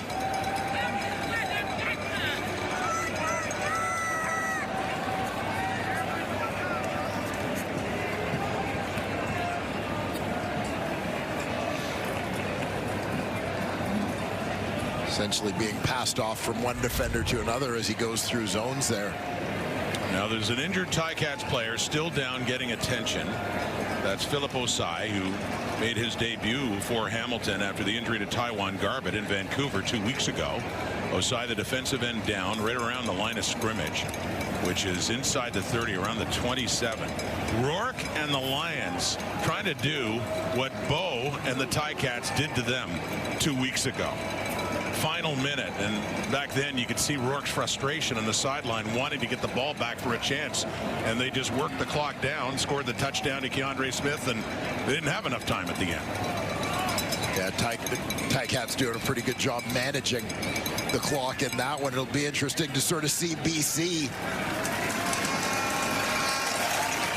if they try to milk it down here. And the difference being the Ticats only needed a field goal to tie it and potentially force overtime, and they ended up getting the touchdown to win it. In this case, Rourke and BC, they need to get to the end zone. What a finish we have again between these two felines, the Lions and the Ticats. Different sort of drama this time for Scott Milanovich. He's coaching the team that's ahead, trying to protect the lead. Here we go. 1st and 10. James Butler. Left side. Keeps his feet. Gets an extra push from his offensive tackle, Jarrell Broxton, and a late flag coming out after it looked like they had enough for a first down. Yeah, whichever way this goes, this is going to be a huge call.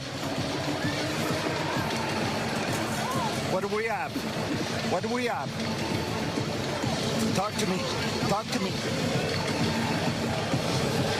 Listening to the live mic of Andre Proulx.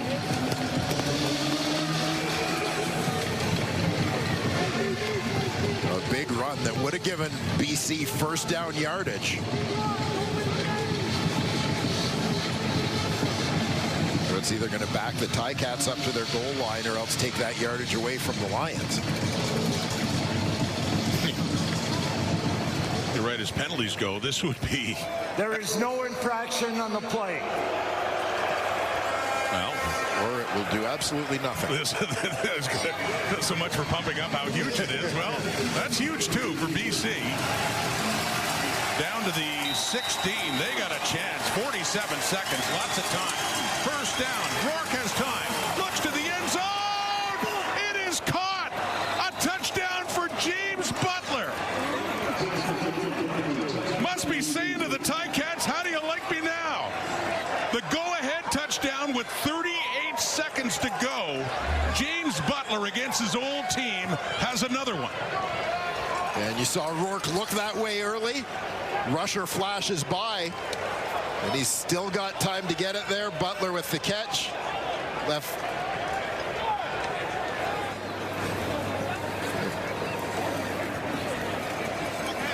And you'll see a foot gets down. And he initially catches the football. Survives contact. I think the defender was kind of arguing that one foot touched the sideline, but that came after the catch. Sean White on to make it a three-point game, which he does. So, not over yet. 38 seconds, and the Ticats find themselves again with much less time on the clock this time, needing a field goal to force overtime. Well, and as we take a look back at that drive, 7 plays, 85 yards, very efficiently in 1 minute and 9 seconds. Nathan Rourke, the great escape, then completes a 3rd and 12 pass for a big gain to Justin McInnes. Butler with the run, set him up for a first down, and Butler, well, the Butler did it again. Yeah, I'll tell you, Lions Ticats, part 2, turned out has not been a disappointment at all. What a game we have here. 3-point difference, 9th lead change in this one. And it's been a second-half explosion by both teams. By the way, Milt got his 67 and then some. Yeah, he predicted 67. They're, what, up over 70 again. More points this time around than they had put together in that dramatic finish at BC Place a couple of weeks ago. But as mentioned, still lots of time when they only need a field goal. And the return by White is a good one, too, up across the 40. So Mitchell, 32 seconds left. Could we be looking at a Leggio field goal attempt after what he's been through tonight to send this to overtime? Yeah, lots of twists and turns in this one. The Tiger Cats have been clutch in fourth quarters in their last couple of outings. But never have they been in more of a pinch than this. They have it up at the 44. Hamilton Tiger Cats looking for their 7th straight win. They are down by 3. Here's Mitchell to the right. Oh, my goodness. It's caught by Shamar Bridges. Kent was right there with him. And for this quiet season by Bridges so far, he's had a couple of big catches. Yeah, Shamar Bridges with kind of a, hey, remember me moment. The East Division's most outstanding rookie a year ago. We'll get Kenny Lawler's opinion on that one later. 1st and 10. Getting close suddenly. Greg Bell. They're in field goal range. Bell has it down to the 30. You're talking around a 37-yard try to force overtime. Still 16 seconds left.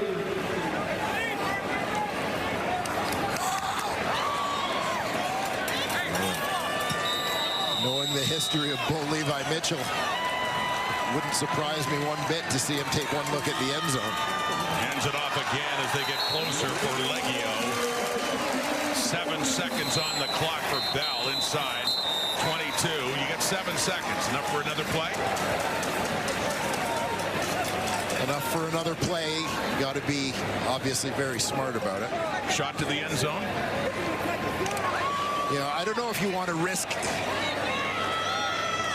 kind of the time for that to develop.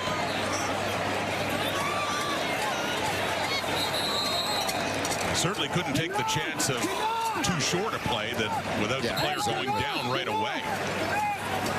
Buck Pierce's Lions were in a somewhat similar situation in Montreal over a month ago, although that was for the win for Sean White as they took advantage of an Alouette penalty and got it close enough for the walk-off winner for White. In this case, we're talking about a kick to force overtime for that man. Lions have gone to dime defense and extra DB.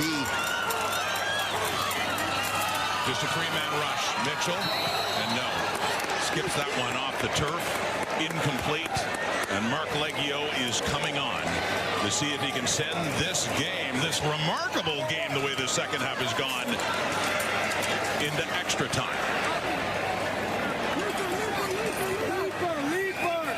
A little bit of everything in this one in terms of intrigue. Very slow start offensively for both teams through the first half. Turned into a track meet in the third quarter. A little more back and forth here in the final frame. Leggio missed his first 2, made his next 2. One of them went off the upright and in for the tie. Mark Leggio. It's up and through. We're all even at 38-38 with no time left in regulation.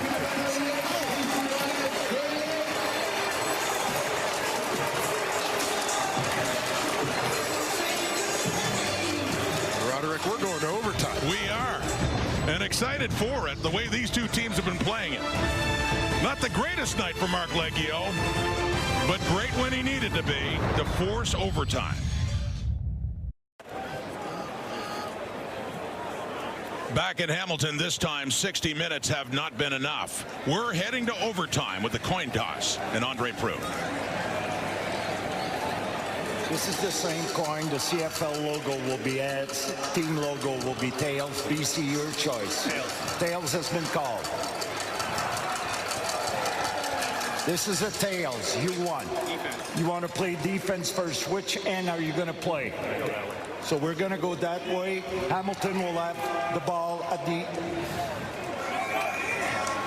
So Sean White, the adopted philosophy of you want to be on defense first to see what you need when you get the ball, right? Exactly. There are the rules. Teams play a maximum of 2 mini games. Each team will scrimmage from the opponent's 35.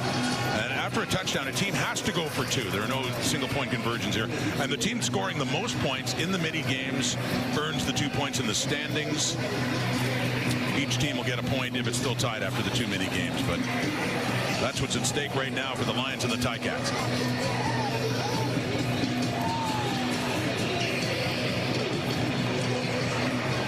Well, these teams have kind of gone shot for shot in the second half of this football game. It makes you wonder if overtime is going to be the same thing. I saw a shot of Buck Pierce there moments ago. I think he remembers an overtime game in Hamilton about, what, 4 years ago?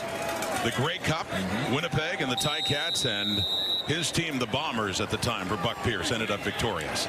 Looking for victory here against Scott Milanovich's Ticats, who will have the ball first. First overtime minigame from the BC 35. Taking the handoff, throwing right away. It is caught by Kenny Lawler. Lawler getting it down to about the 21 with the tackle from Josh Wood. So a first down for the Ticats.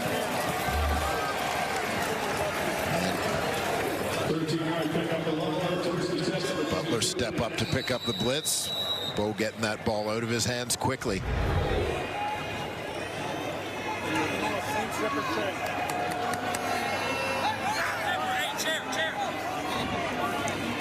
First and 10 at the BC 22 now in this first overtime.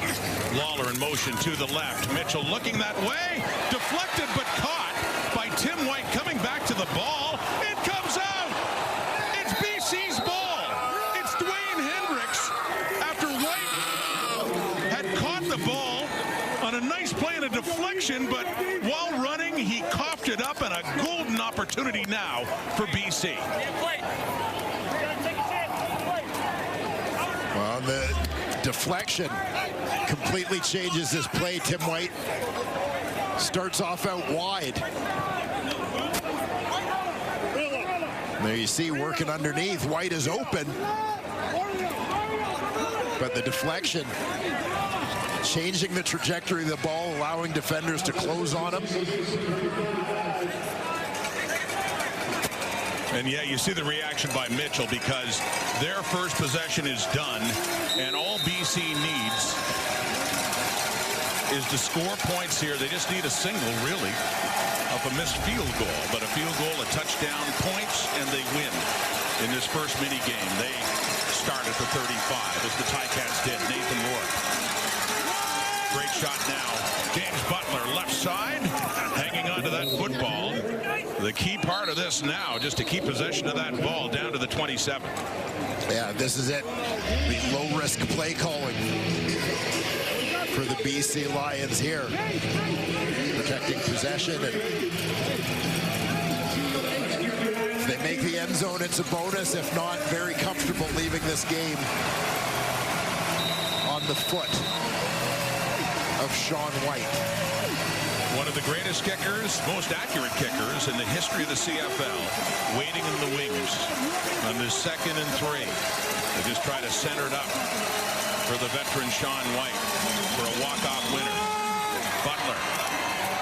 Good carry for a first down. Drive continues. Peters with the tackle, so gets it down to the 20.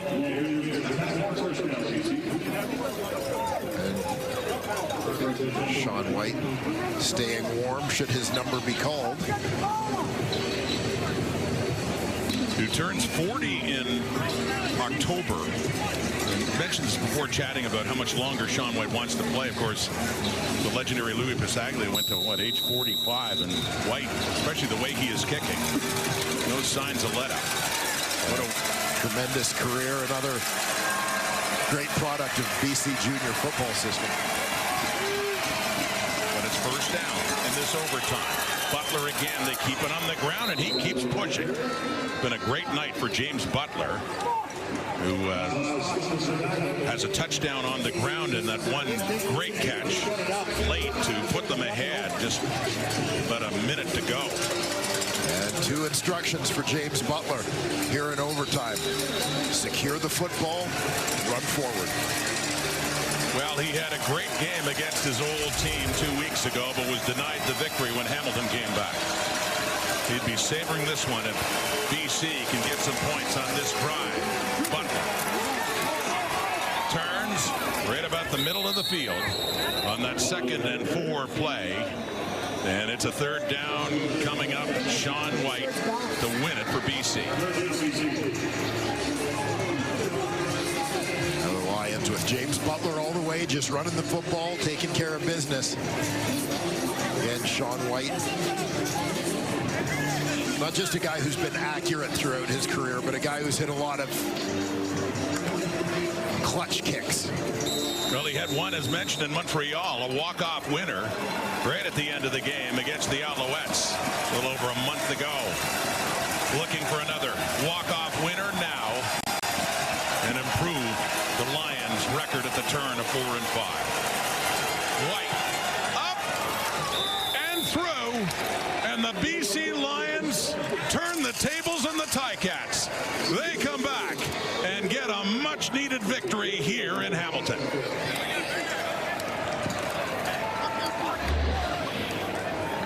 Well, Sean White had his consecutive field goal streak broken earlier, but undaunted, steps up and hammers that one through for the win.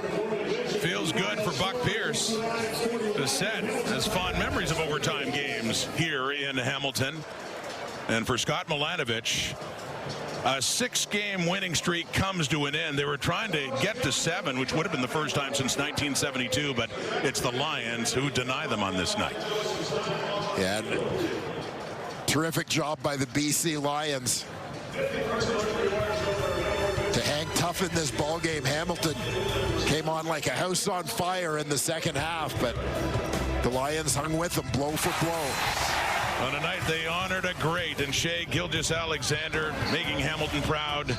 And the Ticats and the Lions put on another great show. The Elks and the Alouettes tomorrow. Thank you for watching Thursday Night Football on TSN. And have a great night. So long, everybody.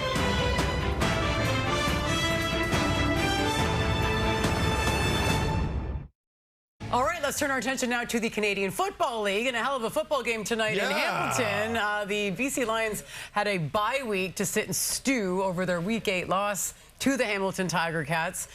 They went in there tonight and they were facing a Ticats team who's won 6 games in a row. So no easy feat, but BC showed up ready to play tonight. They really did. It was a great back-and-forth game. Bo Levi Mitchell having one of his best seasons maybe ever in the CFL. And there was a special guest as well in Hamilton that wasn't there. And that, of course, Shea Gilgeous-Alexander in attendance with the city of Hamilton celebrating Shea Rally Day, honoring the reigning NBA champion and MVP. But more on that in a little bit. First quarter, Hamilton down 3-0, looking for more to celebrate. The explosive returners in the Canadian Football League this season so far. Great punt, chases him back inside the 30. Wouldn't. After a 59-yard punt, a great return, it's still going. Oh, Isaiah Wooden. Could he be doing it again? Another return touchdown for the Isaiah Wooden's 3rd return touchdown of the season, and first one coming on a punt. Hamilton up 7-3. Now, Bo Levi Mitchell leading the league in passing yards, but he had just 56 in the first half. Opening drive of the second half. Mitchell connects with Giovanni Robinson for a 22-yard TD strike. Mitchell with 76 passing yards on that drive alone. Hamilton up by 1 after a response from BC. Mitchell looking for more. Getting close to midfield. Push from Matthew Betts, but Mitchell gets it away. Oh, Kenny Lawler! Not again! Not again! Come on, Lawler showing great body control to haul in the 40-yard completion. What a grab that was. Then Hamilton going for it on 3rd and goal. Mitchell connects with Shamar Bridges for the 3-yard score. 2nd of 3 touchdown passes in the quarter for Mitchell. Hamilton up by 1. Now, final minute. Lions needing a touchdown. They got a chance. 47 seconds. Lots of time. First down. Rourke has time. Looks to the end zone. It is caught. A touchdown for James Butler. The former Ticats running back with a 2nd touchdown of the game gives the Lions a 3-point lead. Hamilton now needing 3 points to force OT. Mitchell looking for Lawler. Another spectacular catch to get them into field goal range. Mark Leggio, 2 missed field goals in the game. This one sneaks inside the upright, sending this one to overtime. Hamilton with the first possession. Tim White. Lawler in motion to the left. Fight for some extra yards. Deflected, but he fumbles by the Tim ball. White coming back to the ball. So that means BC needing just 1 point to win the game. And Sean White drills the game-winning field goal. Lions snap Hamilton's 6-game win streak with a thrilling OT win, 41-38 to the final. James Butler finding the end zone in both games against his former team this season. As for Tim White, becoming the 12th player in franchise history to eclipse the 5,000-yard receiving mark. Up next for these clubs, the Ticats visit the Riders, while the Lions host the Owls in Week 11. For much more on this one, let's go back to Hamilton, to Kate Burness and the panel. Alongside Enoch Mwamba, David Sanchez, Milt Siegel, and what a second half of football that was. You nearly nailed it here, Milt. You said, what, 66 points? He was off. Don't give it to him, ended up being 79 total. So overall, I mean, that was 59 points scored in the second half. I mean, that is a CFL football game. I'll tell you this. I think this is my new favorite rivalry now. The Hamilton Ticats and the BC Lions. But let's talk about the Lions. And that late drive by Nathan Rourke was fantastic. He had over 400 yards in this game. That was 1 minute, 9 seconds. It was 85 yards. It was 7 plays, and it was a thing of beauty, Enoch. And even a defensive guy, I enjoyed the fireworks in this second half. I mean, it was amazing. What I loved the most with Nathan Rourke, and we knew he had potential and he had talent, but the poise. I mean, there were so many times where you thought that this team was down and out, and he avoided contact. The defense pressured him, and he was still able to buy time for his receiver, including specifically Justin McInnes. 159 yards. Do y'all remember this guy? 159 yards. This was a regular day for him last year, and Nathan Rourke may have found his guy. This offense was tremendous. Of course, you see Butler over there, who did tremendously throughout the course of the game. I mean, I was extremely impressed, and I can't wait to see where they're going after this week. 2 offenses tonight on display that we all talked before the game can score points pretty much at will. Right. And you look at the offensive statistics. It's Hamilton, it's Sask, it's BC. Right there at the top of most offensive statistics. The difference is Sask is right there at the top when it comes to defense as well. And these 2 teams, 8th and 9th, when it comes to offensive points allowed. These 2 teams at the end of it all, and watching it again tonight, they're going to be there, but they got to find ways to get stops. In the CFL, you can't just exchange. It's fun for us to watch, but you can't just exchange touchdown for touchdown and expect to win championships. These 2 teams got to find ways to get stops because Sask is putting up big numbers, but they're also getting stops. You talk about winning championships. I think if these BC Lions are able to win a championship, of course, Nathan Rourke is going to be their guy, but it's going to be the Butler who needs to do it. That's James Butler. And how gratifying was it for him to come in here and have, in my opinion, be the player of the game against a team who felt they didn't need him anymore? Well, the BC Lions needed him tonight, and he came through. 85 yards rushing, and then he added 55 yards receiving, and maybe one of the best catches of the game right here. This is tough for a receiver, but it's tougher for a running back. So James Butler came in. We know how motivated, how driven he was to come in, and he wanted to show these Hamilton Ticats that you gave up something big, and that's exactly what he did. So congratulations to him. Congratulations to these BC Lions because they came in and got a big win. Even though that win streak was snapped, I mean, it was still a tremendous night. It was a sold-out crowd here in Hamilton. They honored Shea Gilgeous-Alexander, arguably one of the best athletes to ever come out of the city, if not the best. And you know what? Everything didn't overshadow Davis Sanchez's birthday. Couldn't let me go an entire broadcast. Happy birthday, Happy birthday, Davis. I told you, no presents, no talking about it. Nathan Rourke, 2 passing TDs in the win. Here he is, new on SC with Matthew Shinetti. Nathan, I know my colleagues from Bar Down just asked you, and they stole the question. What was it like to see Shea Gilgeous-Alexander come out and all the hoopla around that? And I know you're someone who likes to keep a high standard. Does that stuff inspire you? Absolutely. I mean, any type of Canadian who's going and making a name for himself in the States and around the world, I can relate to that. But he's at a different level, right? And I root for all Canadians. I don't really root against anybody, but I especially root for Canadians who are doing things like him, and super inspirational to know I grew up playing youth football in Burlington, not too far away from here. So the fact that we have talent coming from that area is really cool and really special, and it was really cool for him to come back and do that and share that with the city. What do you seeing about the talent that you have and be able to rely on guys like Berryhill, McInnes, and Butler and see the response that they have after giving up that late lead in Vancouver 2 weeks ago? Yeah, I mean, this is a resilient bunch. We are. We have taken our punches this year, and we just continue to keep fighting. We feel like we're never out of the game. And against a really good team in Hamilton, they had some injuries, and they're very well coached, and their offense really hit its stride in the second half. But we found a way, and good teams do that. And I think we're a really good team. We just got to continue to get better and lots to improve on. How do you build on this then, knowing what we're getting to that point where they start counting the games down rather than counting them up? Yeah, we got to continue to take it one game at a time. We're not going to be able to win the Grey Cup in one game, but we can take steps to get there. And it starts next week in Montreal. Montreal. Thank you. Thanks, Nick. We've still got 3 more games in the CFL this week. Here are the odds, courtesy of FanDuel. The Alouettes host the Elks on Friday Night Football. Saturday's doubleheader begins with the Red Blacks and Argos. Both teams have a 2-6 record this season. And Week 10 wraps up with the Stamps hosting the Bombers. Calgary is 5-1 against the spread in the last 6 meetings. The city of Hamilton hosted a rally this afternoon to celebrate hometown NBA champ and MVP Shai Gilgeous-Alexander. SGA had a street named after him. He was given the key to the city. He also brought the Larry O'B trophy to the Ticats Lions game. He spoke with our Matthew Shinetti. You are at the top of the mountain in the NBA and in professional sports. What does your play and who you are say to the world about the city you come from? What are you showing the world about Hamilton? You can do anything you want to do, and especially when you're from Hamilton, you get a little extra chip on your shoulder. When you're from Hamilton, you get superpowers. Thank you for this. Congratulations. You're welcome. Thank you. Thank you, Hamilton. I love you guys. All right, stick around. The PGA FedEx Cup playoffs are underway. We've got highlights next. Big win for the BC Lions, new on SC. Here's James Butler with Matthew Shinetti. All right, James, fill in the blank for me. To get those hard yards at the end of this game meant blank to you against the Ticats. Man, everything. We love to spoil the party, man. We knew how bad the last one felt, so it felt good. And to do it here, it felt like it was already written.